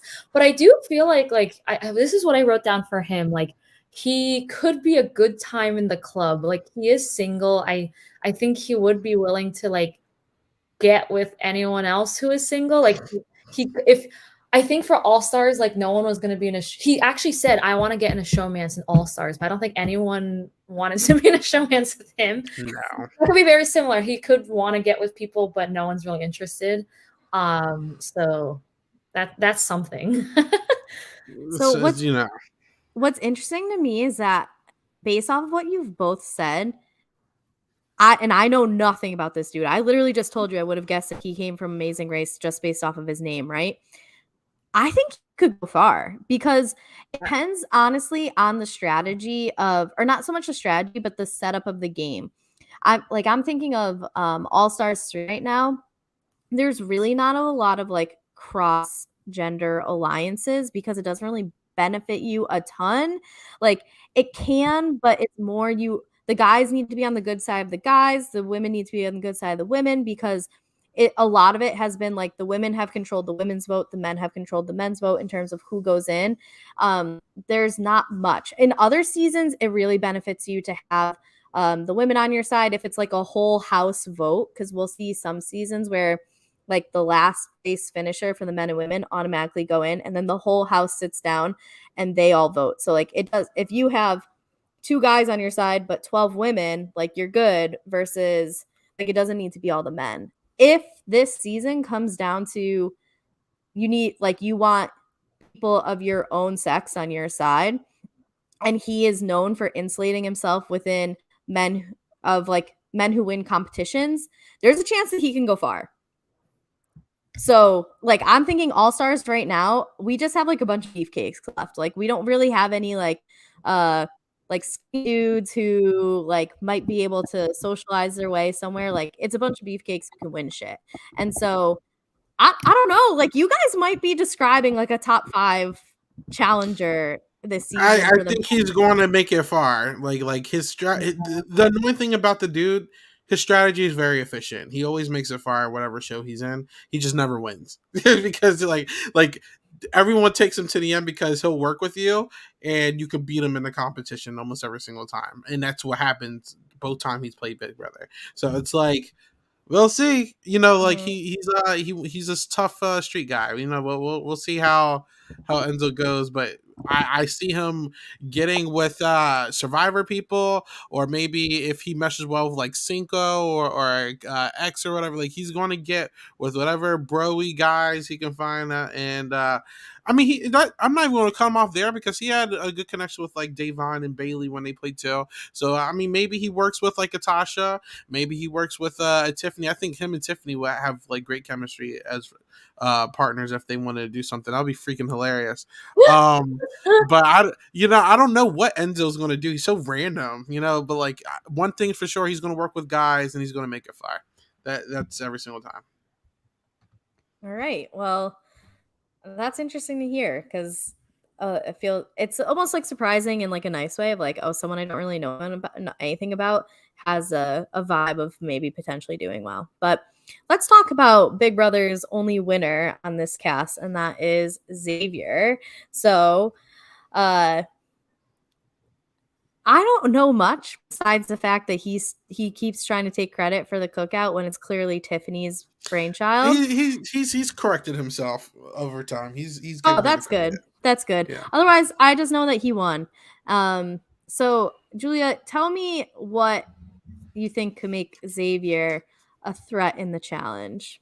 I was gonna say, I think the person who keeps taking credit for the cookout is Derek F. Right? Yo, anything I've seen of that guy, I just don't like. He was very mad he didn't get in this cast, by the way. Okay, but he would be the first one out. Like, he's not athletic. He was mad that he didn't get in this cast, and apparently he was supposed to be in the regular MTV version with Davon, and she turned it down, so he got cut. And he was mad about that as well.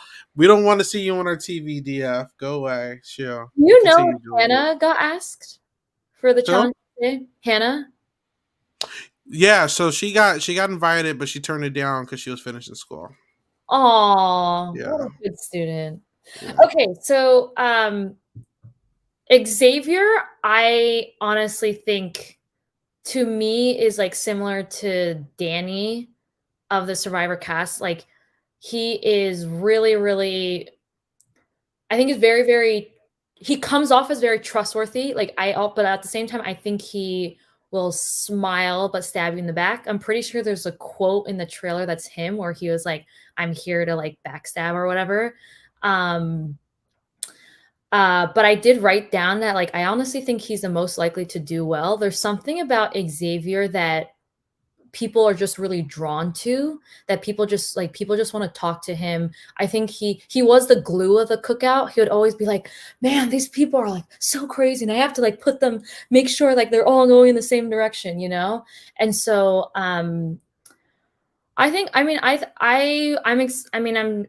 Curious to see how he'll do. I honestly think he will do well in any type of reality show just because he just has the really great balance of like social game, physical game, but never being like too overtly threatening. Um but I mean Xavier was like I feel like his reputation was like anytime there was drama, he would try to like dampen it. Like he's just trying to fix it. He just wants all of his allies to be on the same page, and once they start fighting, he's like not going to let them fight. Um yeah, but yeah, great challenge comp. Like he won 3 HOHs, he won 3 vetoes. He also like I'm pretty sure he threw competitions until he needed to win, so he probably could have won more competitions. Um and then I also think like I wrote this down, but I don't know if it like matters in the challenge. He's like willing to be the target. Like he was put up for nomination like 5 or 6 times. And so I don't know if he's gonna be like willing to put himself into elimination, but yeah, I'm trying to think of what else about Xavier. Yeah, I just think people are going to gravitate towards him, and I think he's going to do exceptionally well. I think the Survivor players and the Love Island players are going to play with him. People might be threatened that he's the only Big Brother winner there, but I think even if they put him into elimination, like he's probably going to win it, and then they'll just be like too threatened by his physicality to put him in elimination. But yeah, I'm curious to see if like he does something different because I think a lot of people said that like Xavier made the gameplay and the drama like a little bit more boring just because he wants to put his allies like in line. Therefore, it just made for like less interesting TV. Yeah, so minus Love Island because I don't know if you can really count Love Island for like having winners. It's not really like a competition show that much. Um, uh, Xavier is one of the 5 winners. There's one from Amazing Race. There's 3 from Survivor, and then there's him. There's And one from Love Island. Like I think it's Justine, one of the right? women. Yeah. Justine, love Justine, stand Justine. But so 6. I mean, like I said verbatim in this scenario, I mean, like no one's really gonna be threatened by that. But Xavier, I don't know how he's gonna do. I don't think he's gonna win. I think just being naturally coming in with all that money, like what he won 75,000, 7,500,000. No one's gonna let you get more money than that, bro. He's also a lawyer. Everyone's gonna know about that.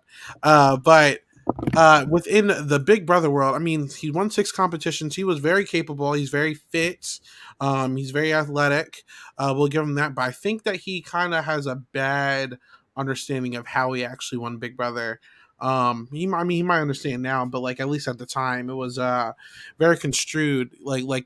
He really benefited from just being within the cookout system, and I think he played the best game within the cookout because he focused on the inner group instead of everyone else. Where like Tiffany was playing the house, he was just playing the cookout. So there's 2 different games. You're not going to have that cookout scenario anymore. So you're a solo player. I actually don't think X makes it past jury if the cookout doesn't exist.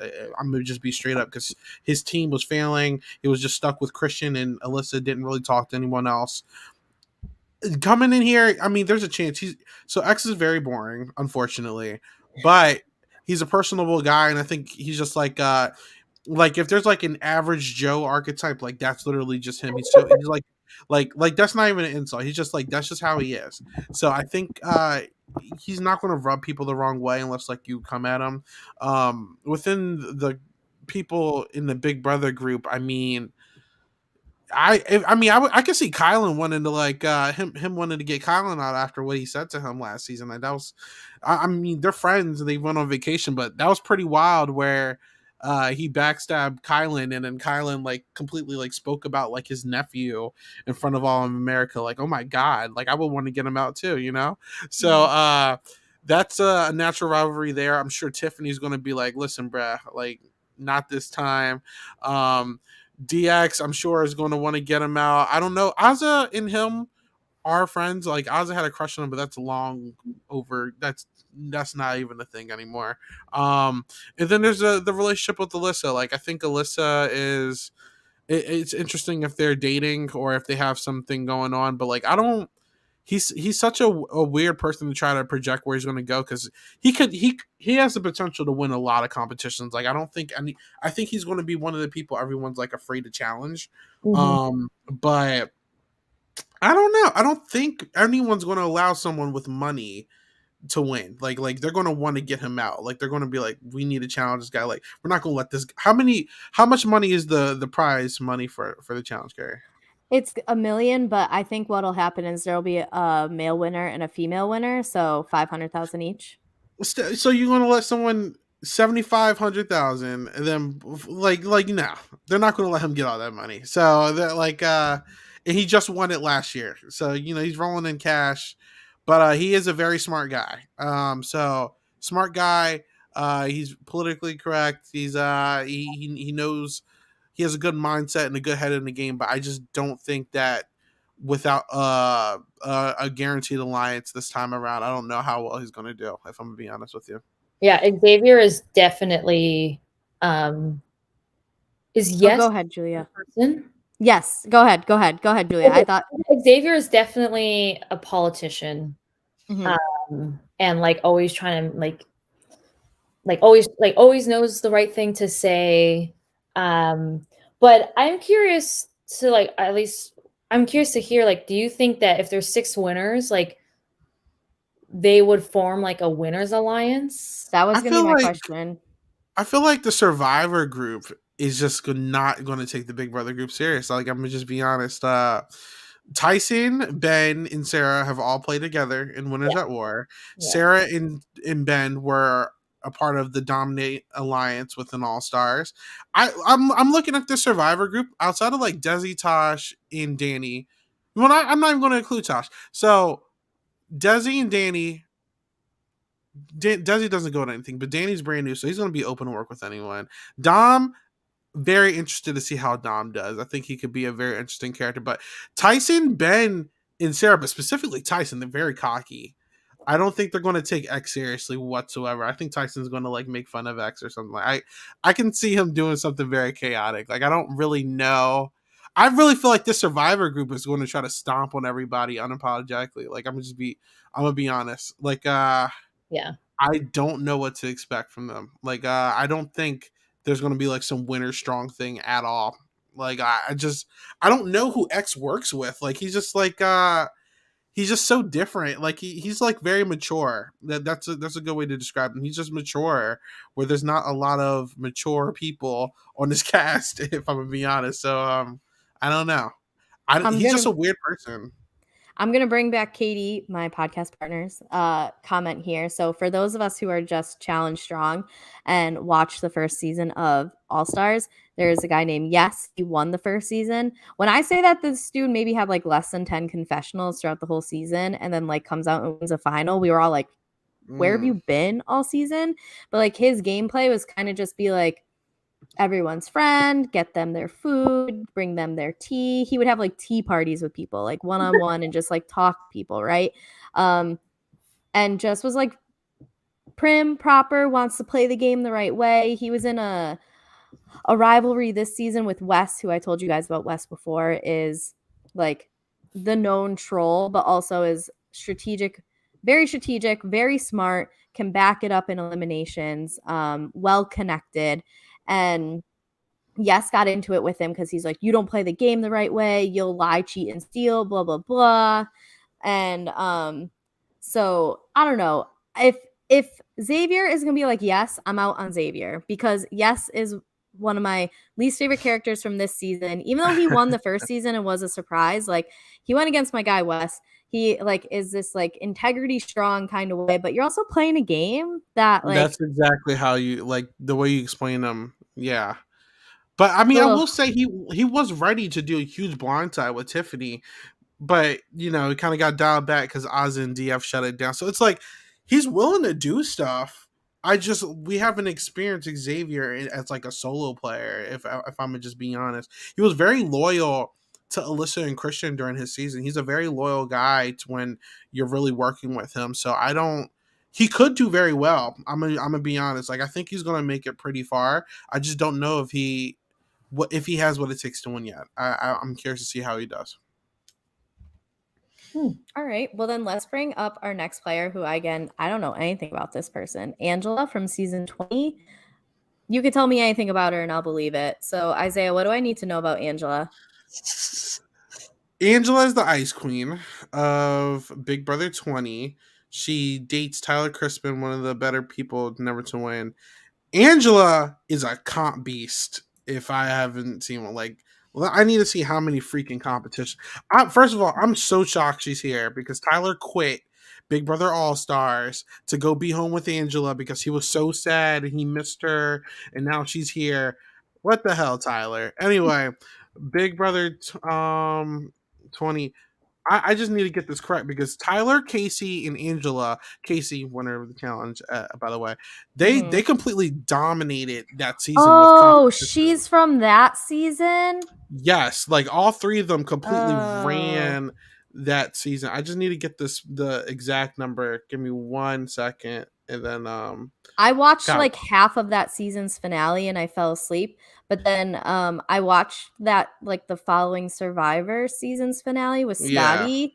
And I didn't know who he was. I just knew that he was on Big Brother and I ended up like sitting next to him and he like yeah, really appreciated the fact that I didn't give a fuck that he was on Big Brother and he didn't really know Survivor. So like we got to like actually talk and very Scotty cool. seemed really cool. The only thing I was like, yo, is that like little dude as like creepy as he seemed in the half hour of a show that JC, I watched? yes, And yes, he yes, was yes, yes, like, yes, absolutely yes. So yes, yes, that's like literally yes. the only thing I know about that season is that Casey won and So Scotty was on so there and there was something with Vessi and that's it. That's it. So so Casey, Angela, and Tyler completely ran that season with competitions. She's a part of the most dominant alliances with level 6. So I'm checking her comp. So she won 3 HOHs, 2 Vs. That's 5 competitions.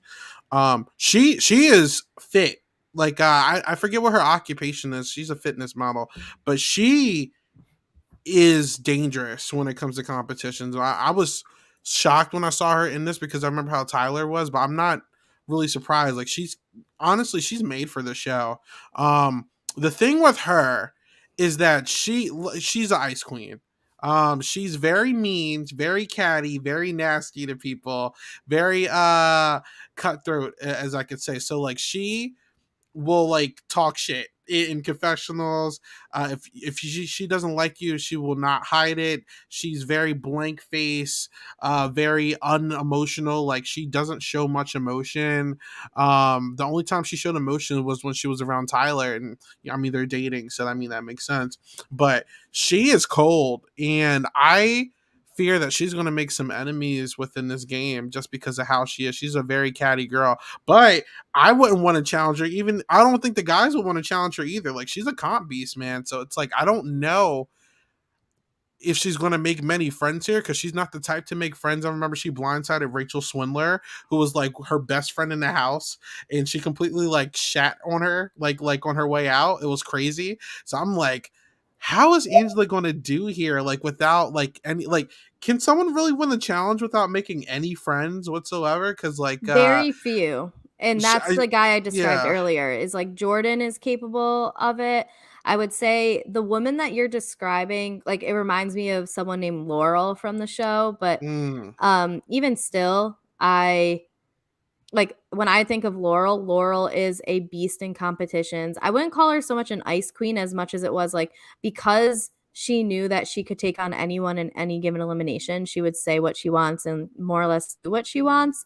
She did have mm, a little bit of a heart. She did have some emotions, but um, you're giving me Laurel vibes. Okay, Katie agrees with me that it's similarities to Laurel for sure. So very few can get through without having connections, but you have to yeah, be like you not only have to be great physically, but you also just have to get the eliminations if you end up in them, the ones like go your way. Like you could be super great physically, but then it's a puzzle one and you fall to pieces. Like yeah, not every elimination is going to be physical, but you have an advantage if they're because I would say a decent amount of them are physical. So yeah. Like she's honestly she's a straight up villain.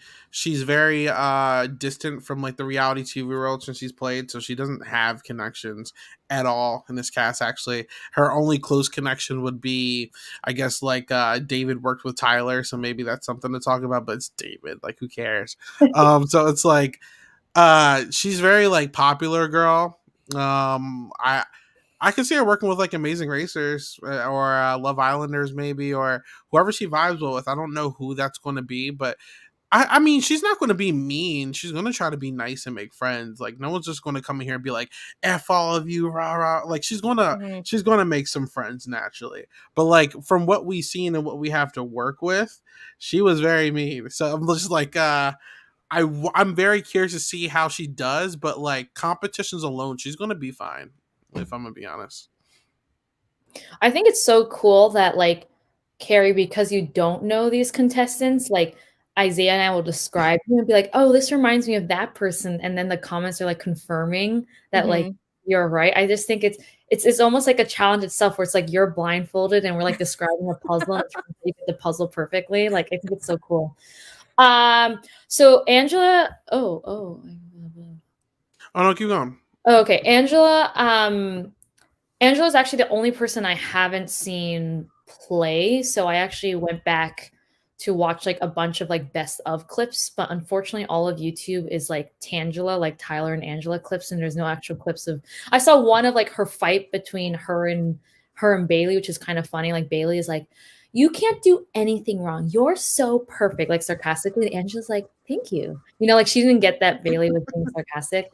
But yeah, like, she's known as, like, people I don't like if she were to have gotten to the end of Big Brother, I don't think she would have won.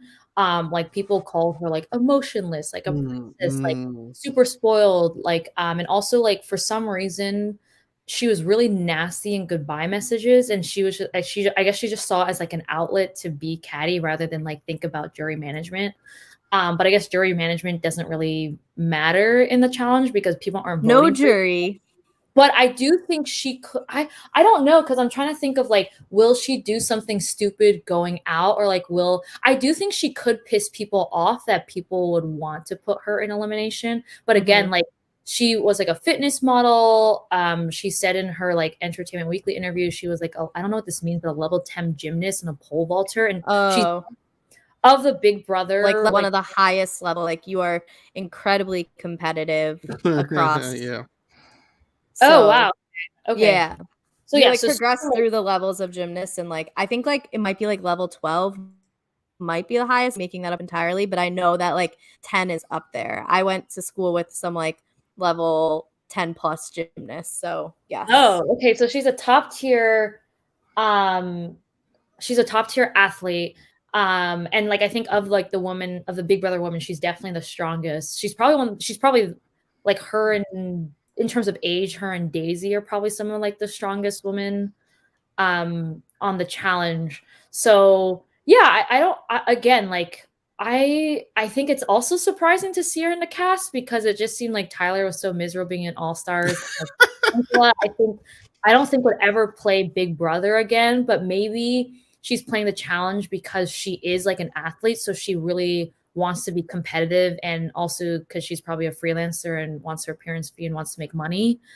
I do think like I've never seen her. I kind of stan her. Like I like the fact that like she gives like no shit or about anyone, and like she's not like if Xavier is like the most political person making sure that like I almost feel like he wants people to like him. Like I don't think Angela really cares about anyone liking her. I think she's so much confidence that sometimes it can like intimidate people by the fact that like she doesn't care like what you think of her.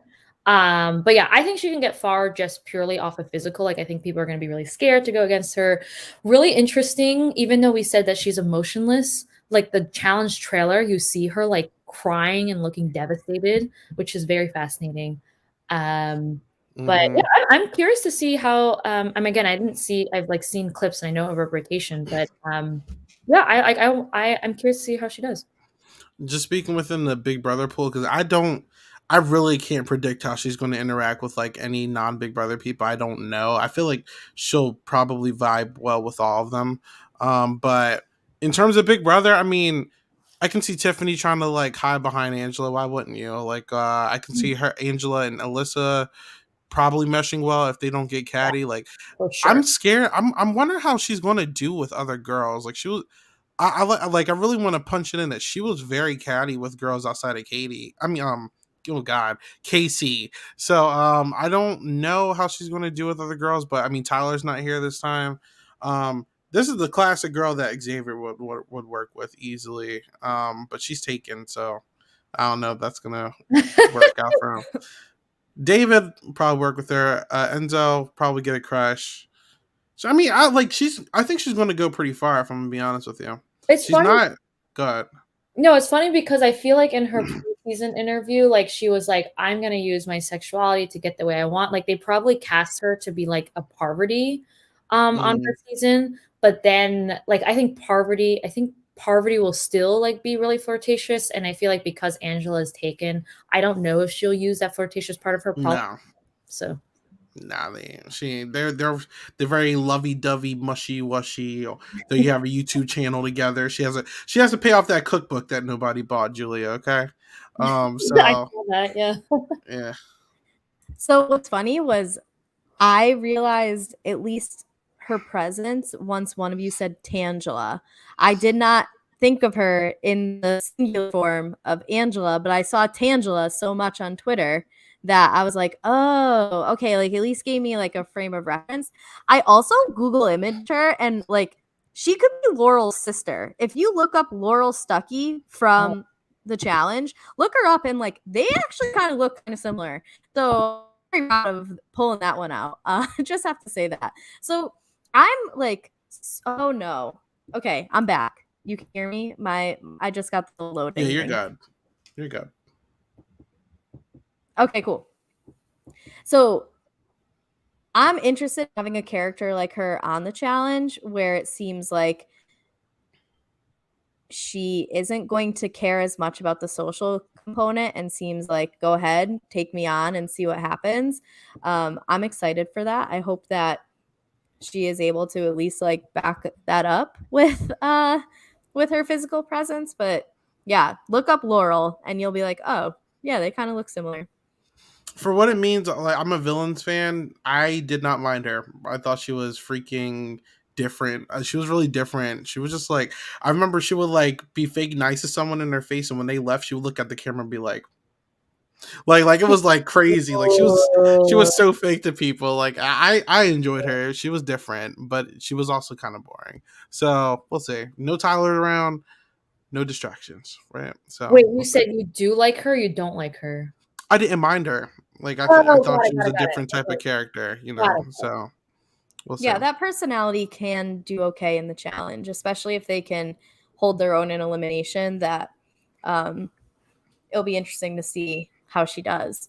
Next, we have Kylan, yet another. Did I cut out? Oh, no. Okay, no, that is usually like there goes your Wi-Fi again, Kari. Pay for better Wi-Fi, which I swear we do pay for good Wi-Fi.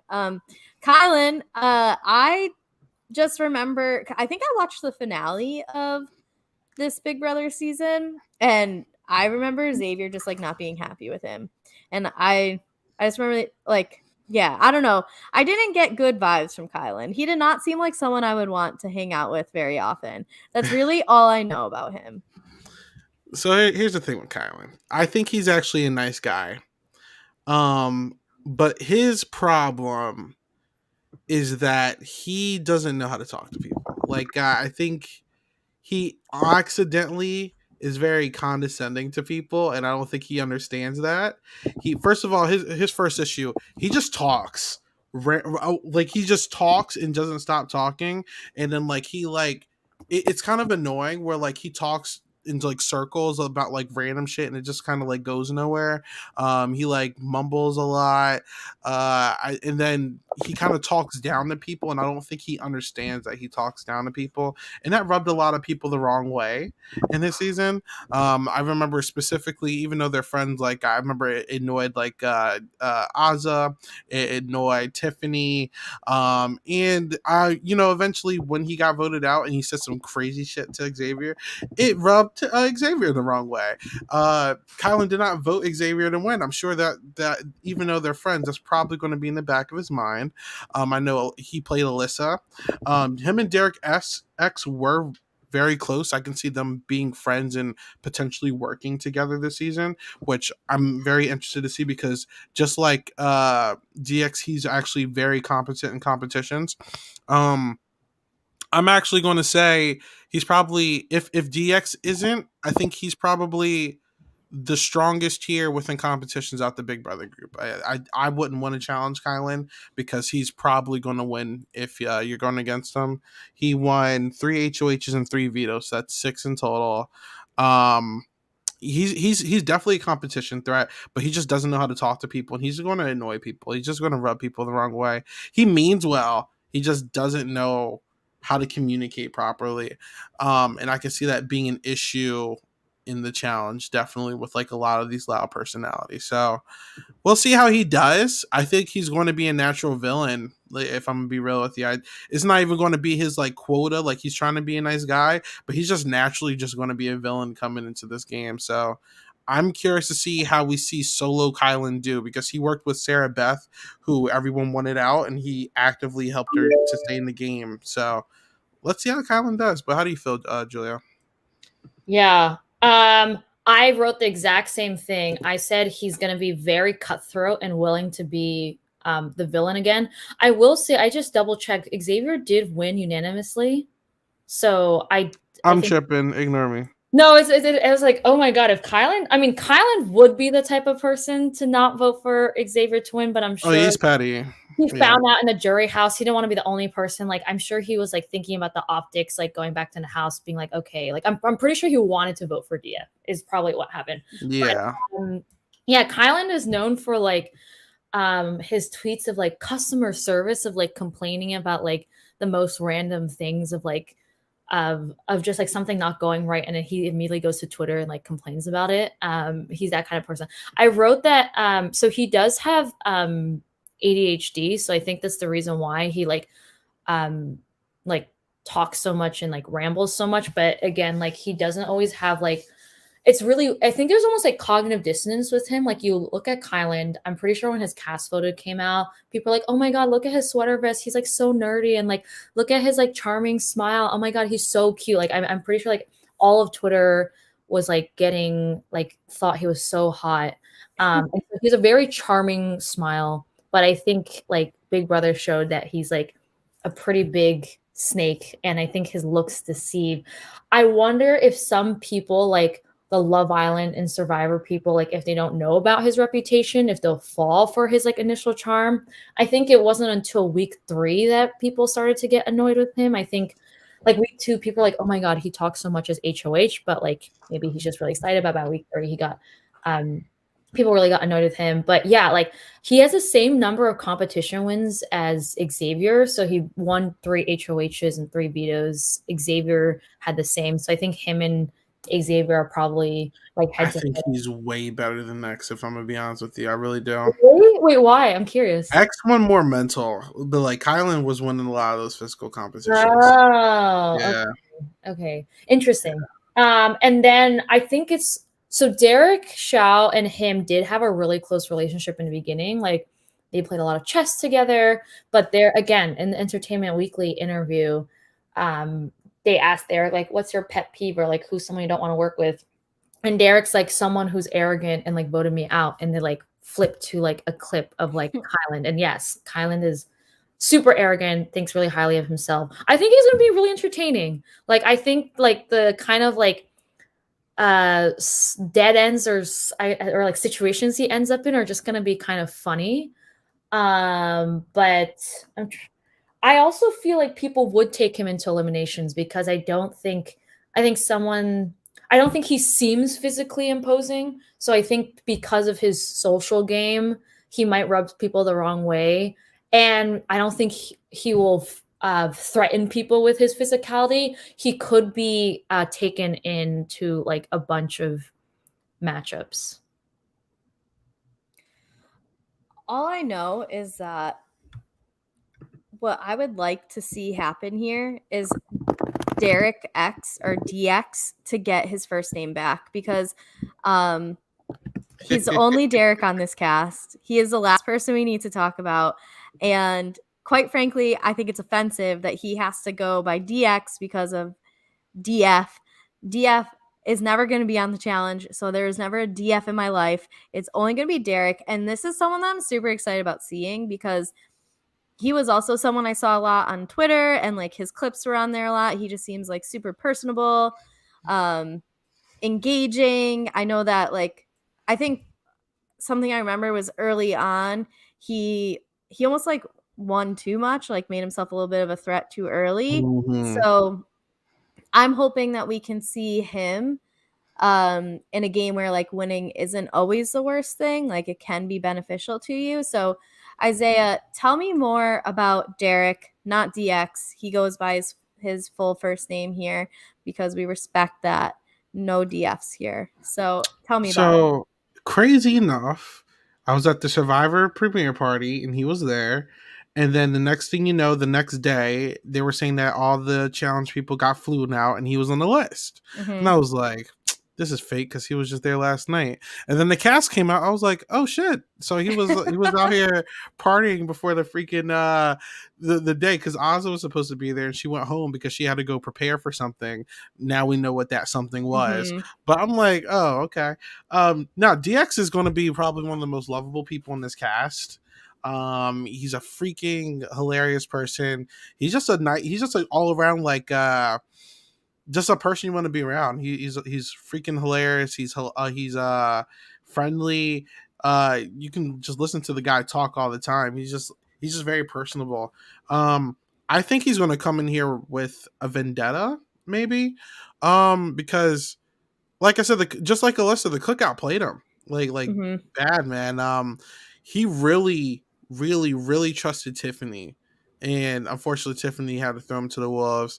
He really trusted Kylan. Kylan threw him to the wolves. I think if Alyssa doesn't do it, I really feel like DX is going to be like, look, I'm here to play for me this time. No one's going to play me. This is DX's time. And Derek's time. Derek's time. He gets his full name. That's the first move he's gonna make in this. Don't call me DX. My name is Derek. I'm the only Derek here.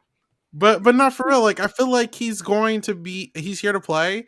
I don't see him playing with a lot of his own cast. Like I feel like the thing about Big Brother 20, the thing about the Big Brother group, you got the three people in David, Enzo, and Angel. They're all not connected like at all to like most of the people in this cast, if any. And then you got a bunch of Big Brother 23 people who either got screwed over by the cookout or were in the cookout and probably want to play their own game. So I don't really see this group sticking together. And I think Derek X is going to come out of this group not only fine because he can win a competition, but I think he's just going to be a likable guy that everyone wants to be around. He's like this college kid, but like he can hang out with older people, he can hang out with younger people, he can hang out with literally anybody, and I think he's going to do fairly well. So I'm excited to see how Derek does this time. I know Julia loves Derek. How do you feel about Julia? Oh my God, no! I will literally watch Derek in anything. Again, I've never watched the challenge. I'm probably gonna watch it. I think he's also rumored to be on The Amazing Race with his girl. That's confirmed. Yeah. Oh, so is he still with Claire? Yes. Oh yeah. Oh, okay. Yeah. I didn't know. Listen. Oh, no, if it doesn't come up across my timeline, I don't know it. So yeah, they're gonna be on The Amazing Race. So he literally got booked for 3 shows within like less than a year. That's crazy. He's done the trifecta. I've never seen The Amazing Race. I'm probably going to watch it, especially since I think The Amazing Race is like 75% POC. Like that's incredible. And yeah, yes, Derek is one of my favorite players ever. The first week in Big Brother 23, I just felt like he got like picked on. Like people just like saw as like, oh, you know, he's like too friendly. He's like super young, like he's an easy target. And then he like comes out and wins a veto and people are like, oh fuck, like this guy's serious. And then he wins a veto again in the second week. And then people started calling him the veto king. And I think with Derek, like something about him, I feel like he's always like the underdog in any sort of situation. And there's something about him that's just so rootable. And obviously Derek is like is he the only Asian person on this Unfortunately, yeah, he's the only Asian and Alyssa's the only Hispanic person. Well, I know that the Amazing Race actually they have like I saw at least like 5 Asians there, so I was like, okay, I'm watching that. But yeah. So, but I do think he could have a really huge target because he is just so likable and people know he's good at challenges. I do think he'll get along with everyone. Like, I think he'll get along with the Survivor, with the Love Island people. He's like kind of like a jokester, but also like more, I think like more charismatic than Enzo. But yeah, I'm like super excited to see. I feel like for Derek, it's gonna be the conflict or tension between his old Big Brother cast and like anybody new he wants to work with. So you're gonna see a lot of like frustrated Derek, a lot of thinking Derek, a lot of like, ugh, like what do I do? You know, like he definitely like wears his like emotions on his face. And I feel I don't know, like I'm a little worried that like the Big Brother cast will like try to like manipulate him and like tell him that he's good and then like and like I don't know. I'm always scared. I don't think they're gonna let him do that this time. I really think he's not gonna trust any of them. Okay. No, I hope that's the case. I still think I think he's still really close with Ozza, so I know like he and Ozza have each other's back, but I think everyone else in the game he probably can't trust. But yeah, I'm so excited for Derek. Now he just needs to be cast on Survivor. I think he'd be really cool on that show. And yeah, we save the best for last. A question from our community out here is, how do we know that Derek and Ozza are close? Oh, they just had a really, really close relationship throughout the Big Brother 23 season. I also think like Ozza showed so much empathy for Derek X, because Derek X was like the only like Asian person in the cast, and like I guess he had some people, I think Ozza was trying to explain to other people, like, imagine if you're like the only one in the house and how difficult it is. And Ozza was like, we have each other, but Derek has no one. And so and also like Derek had a cooking startup app before he came to Big Brother. And Ozza loves to cook and is like trying to like professionalize her cooking. So I think they just like bonded over cooking. I think there was like a fight between like Derek X Hannah stans versus Derek X Ozza stans. Oh, brother. Derek has been dating Claire for the past 10 or 11 months. Twitter is in shambles. I mean, even on top of that, y'all, the BB23 cast has gone on multiple vacations with each other. They've gone to multiple events with each other. They've popped out to each other's homes plenty of times. Ozza lives in Baltimore. He lives in New York. They don't live far from each other. They're all friends. Like, I'm just being honest. They're all friends. So yeah. And I'm not gonna lie.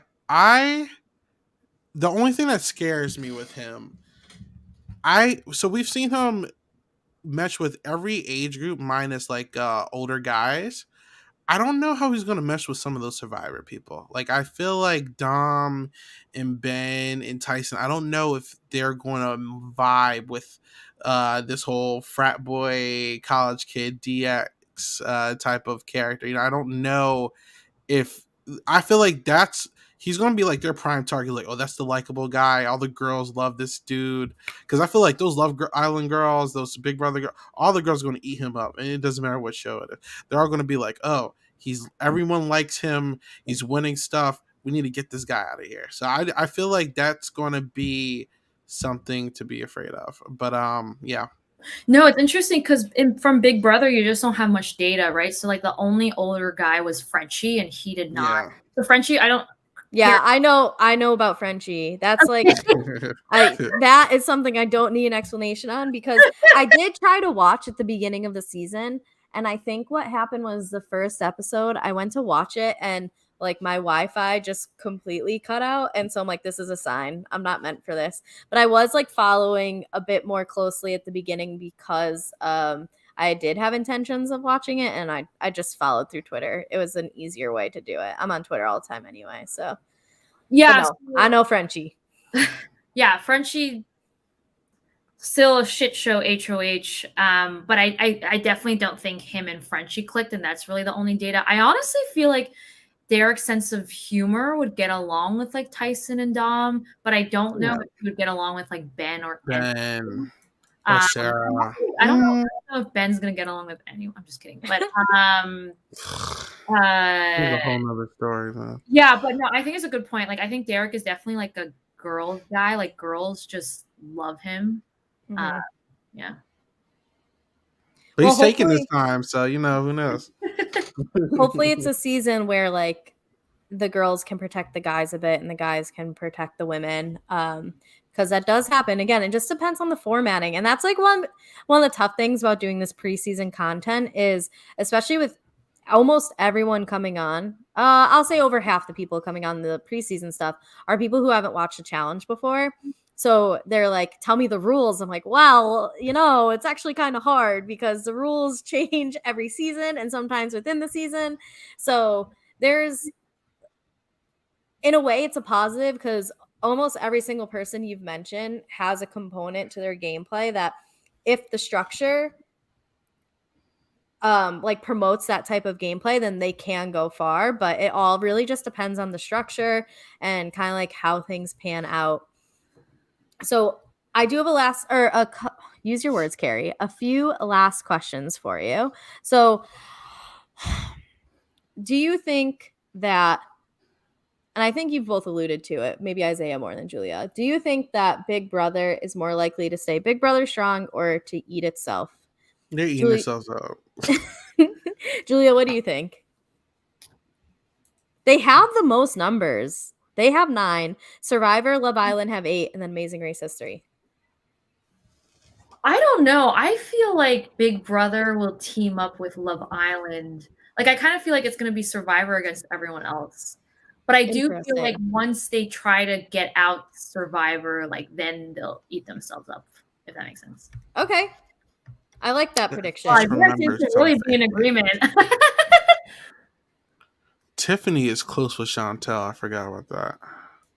That was going to be my next question. So are there any like cross-show relationships, which again have kind of been alluded to, because we've said that like this cast, especially for Big Brother, has been out on the social scene. I also feel like you have some people from Survivor who attend some of those events as well. Do we think that there's any prominent Survivor, Big Brother, especially crossover relationships, since those are like the 2 preseason shows we've done so far?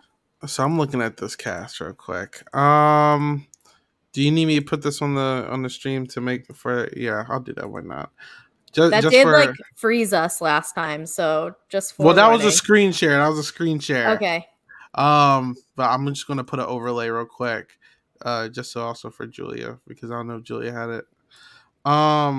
So I mean, God, I feel like I don't know if Justine knows any of them. I don't know if Tosh has met any of them, but Tosh seems to be like Tosh went to like some event recently and it seems to like know them now. Mm-hmm. I mean, Chantel and Tiffany have been on the IG lives together after their seasons. I think if anyone from the Big Brother group is connected, it's the 23 people with like maybe some Survivor or Love Island people. I don't think they know the Amazing Race people. And it would have to be like the people who always go to the events. I think Julia is definitely right there. I think they're going to be connected with a lot of Love Island people like Cinco, Justine, and all of them. Cache too, actually, even though Cache is a whole nother, as a recent, a whole nother story, which I'm excited to see your Love Island podcast because, child, she just got in a whole bunch of mess recently. But yeah, I think they're going to be close with Love Island people, if anything, and Chantel. That's about it. Julia, do you agree or do you have a different opinion? Yeah, no, I don't have much to add. I think Big Brother 23 in particular, compared to like other casts, have one, they're much closer to each other, but 2, they've like have an orbit of like all the other reality shows with them versus like if this was like Big Brother 21's cast or Big Brother 20's cast, like they're definitely not well connected at all. But I think the Big Brother 3 cast is super well connected. So yeah, I mean, same thing. Like they'd probably definitely know like Justine, Shan. I do think James from The Amazing Race is well connected, but not with this particular group of people. Got it. I just want to say, it's so weird seeing so many black people in one cast. I'm not used to this. I'm like, wow, that's so wild. Like, there's 8 black girls. That is so wild. This is what 2022. We need more Asians, more Hispanics, more everything. Yeah, we do need more diverse representation, but crazy. It's nice seeing it is so weird. All right, anyway. A parting from just a white dominated show. So all right, I like diverse or no? It's become, I think that it was always a bit more diverse than like Survivor and such because its feeder shows were Real World and Road Rules originally. And so the whole concept of the Real World is we're going to bring in 7 different people from 7 different walks of life. And so it's a bit easier to bring in some diverse cast, given like it was still more white than not, but it was definitely like the challenge was more on the like diversity train than like earlier than any of like the CBS shows, definitely. And it's just gotten better. I think they've been a bit ahead of the curve more so. And that it also just it's like attributed to the shows that they pulled from. Like Are You the One is usually pretty diverse. Real World, Road Rules. And then when they started pulling from like Big Brother and such, that they've definitely been ahead of the curve, which is nice. Okay. A rhetorical question is, who the fuck took these pictures? They are so bad. I saw someone on Twitter say they were good, and I just didn't even have the energy to respond because, I mean, if you pull that cast photo back up, they can't even get all the people in the front row to be on the same knee. Were you never on a T-ball team? You all go on the same knee or half on one knee and half on the other. Like, what is the front row doing? Look at David. Tyson's not even on a knee. Like, what is going on here? And then the Survivor one, it looks like Ben's halfway to like Mexico in that picture. He's like, fuck this, I'm out. Like the cast photos were so bad. When they came out, I was embarrassed by that. Like, if we're gonna move the challenge away from its home, we need to have a strong guest showing in other places, and these cast photos are not it. Anyway, that's my rant. And last but not least, it's a 2-part question for both of you. If you were to pick one winner, either male or female from this group, who do you think it's going to be? And then who is going to be your must-see TV from this group as well? I'm glad you said that because now I don't need to be biased. Okay, go ahead, Julie. You can go first. Oh, no. Okay, I'm just going to go off of what my gut says. I think Xavier is going to get the furthest. Xavier or Angela is going to get the furthest. And must-see TV is probably Tiffany. Yeah. How about you, Isaiah? I think I don't want to say Enzo. That's so boring. Like, I guess Enzo. I feel like Enzo might go farthest out of all these people for guys. I'm gonna say either Alyssa or Angela. I'm gonna say Alyssa. I'm gonna say Alyssa will be the farthest girl. And Azza is my must-see TV for sure. No questions asked. Yes, I'm biased. I don't care. All right. Well, I appreciate your insight. I feel like I am much better suited to be watching the challenge because one of my favorite parts of the challenge is having a decent idea of who these people are because I'll watch their feeder shows. So thank you for all of this. Definitely appreciate it. We do have 2 more of these coming up. We'll be doing Love Island, I think this weekend, and then The Amazing Race and kind of an overall challenge talk next week. So if you are enjoying these, stay tuned. We're only halfway through. But before we get going, we got to give the people the time to plug their shit on the internet, right? So before we Julia, plug, who's going to be on the Love Island one? I'm curious. As of right now, Josie, because we've been struggling to find anybody else who watches Love Island, to be honest. Yeah. So I think it's going to be a good old alert reunion of Josie and I. If you need someone, ask Abby. She's a super fan, and she'll give you the tea. Okay. Okay, There you good to go. know. So Julia, at the end of our podcast, we're always plugging what you got going on the internet. Do you have anything going on that you want these people to know about? Where can we find you? If people want to see me be second boot, they can find Surviving Real Foot on Facebook Live. That was an amazing Survivor LRG that I played 2 weeks ago. But I did get voted out really early. So find that on Facebook. And then my Twitter is @PantsJuju. Feel free to slide into my DMs about any hot takes for reality TV. Unfortunately, I don't tweet because then I would go, like, then I would never leave Twitter. But That's yeah. my life. So I get it. I wish I never started. Here I am. Isaiah, just go ahead. You don't need an introduction. Go ahead. If you want to find me on anything social, it's down below 8 Ball Bangers. If you want to hear me podcast more on Silent Podcast, you can hear me on the bunch of shows I just started. We have God. Okay, so we have the Total Drama podcast that just started with me and Sabrina. The movie podcast with me and Mark Levy, where we're talking about Hustle and Detective Pikachu this week, so that's awesome. And then on the Marvel/DC podcast with Jake Schwartz, we're talking about Miss Marvel. We're like 3 episodes in. Great time. You can find me on RHAP talking about Big Brother, which starts coincidentally the same day that the Challenge US starts. Probably not coincidentally, probably to draw in viewers on purpose. Yes. But we're definitely getting that new cast soon, so expect so much content from me in regards to that. And lastly, you can find me on the Purple Pants podcast with Bryce Isaiah. This is the last week of the month is coming up, so we should be talking about our favorite music from this month shortly, so keep a lookout for that. Isaiah, how many hours per week do you spend podcasting? Too much. It's I'm tired, but we're here. We lit. Solid podcast rules. Hey. Like, I've had an amazing time, but I'm like, oh my god, we're like 2 hours and 10 minutes in. What? Holy crap! Well, you can find me, KGD26, on all social media, but the most important is Venmo, so send money there.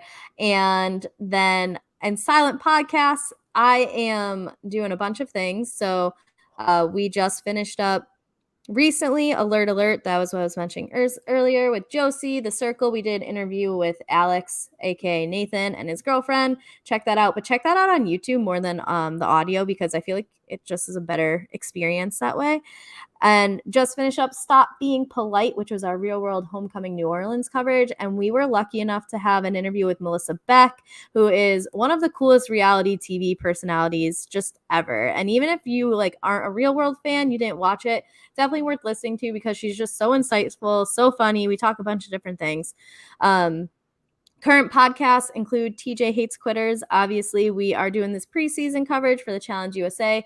We are nearing the end of Challenge All-Stars. It is a great season. Jump on that. We have different people on every week, just breaking it down, and we have so much fun. So come and check that out. It's usually every Thursday. And then Katie and I are always repping our Real Housewives with the Cool Water Show. You get all of your Real Housewives coverage. We just recorded that like 3 hours ago. So check your podcast feeds or check YouTube for that.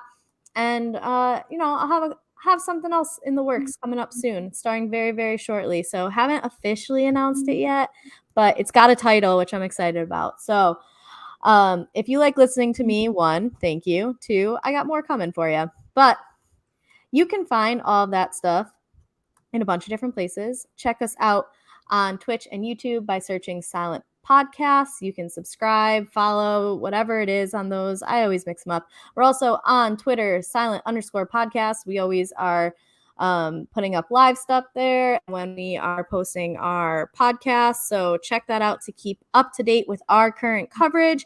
If you're listening to us in podcast form, Apple, Spotify, the other ones, give us 5 stars. If this was not a 5-star episode, then wait until you hear a 5-star episode and rate us then. If this was 4, don't rate. Just wait. Patience. Patience is a virtue. And so don't rate us yet. Wait until you hear a 5-star one and then, type away on those keys. Tell us how much you love us. But until our next time over here on TJ Hates Quitters, which will be Thursday night, we will catch you then. Again, Isaiah, Julia, this was great. Thank you so much. I had so much fun. We will catch you next time. But see you later.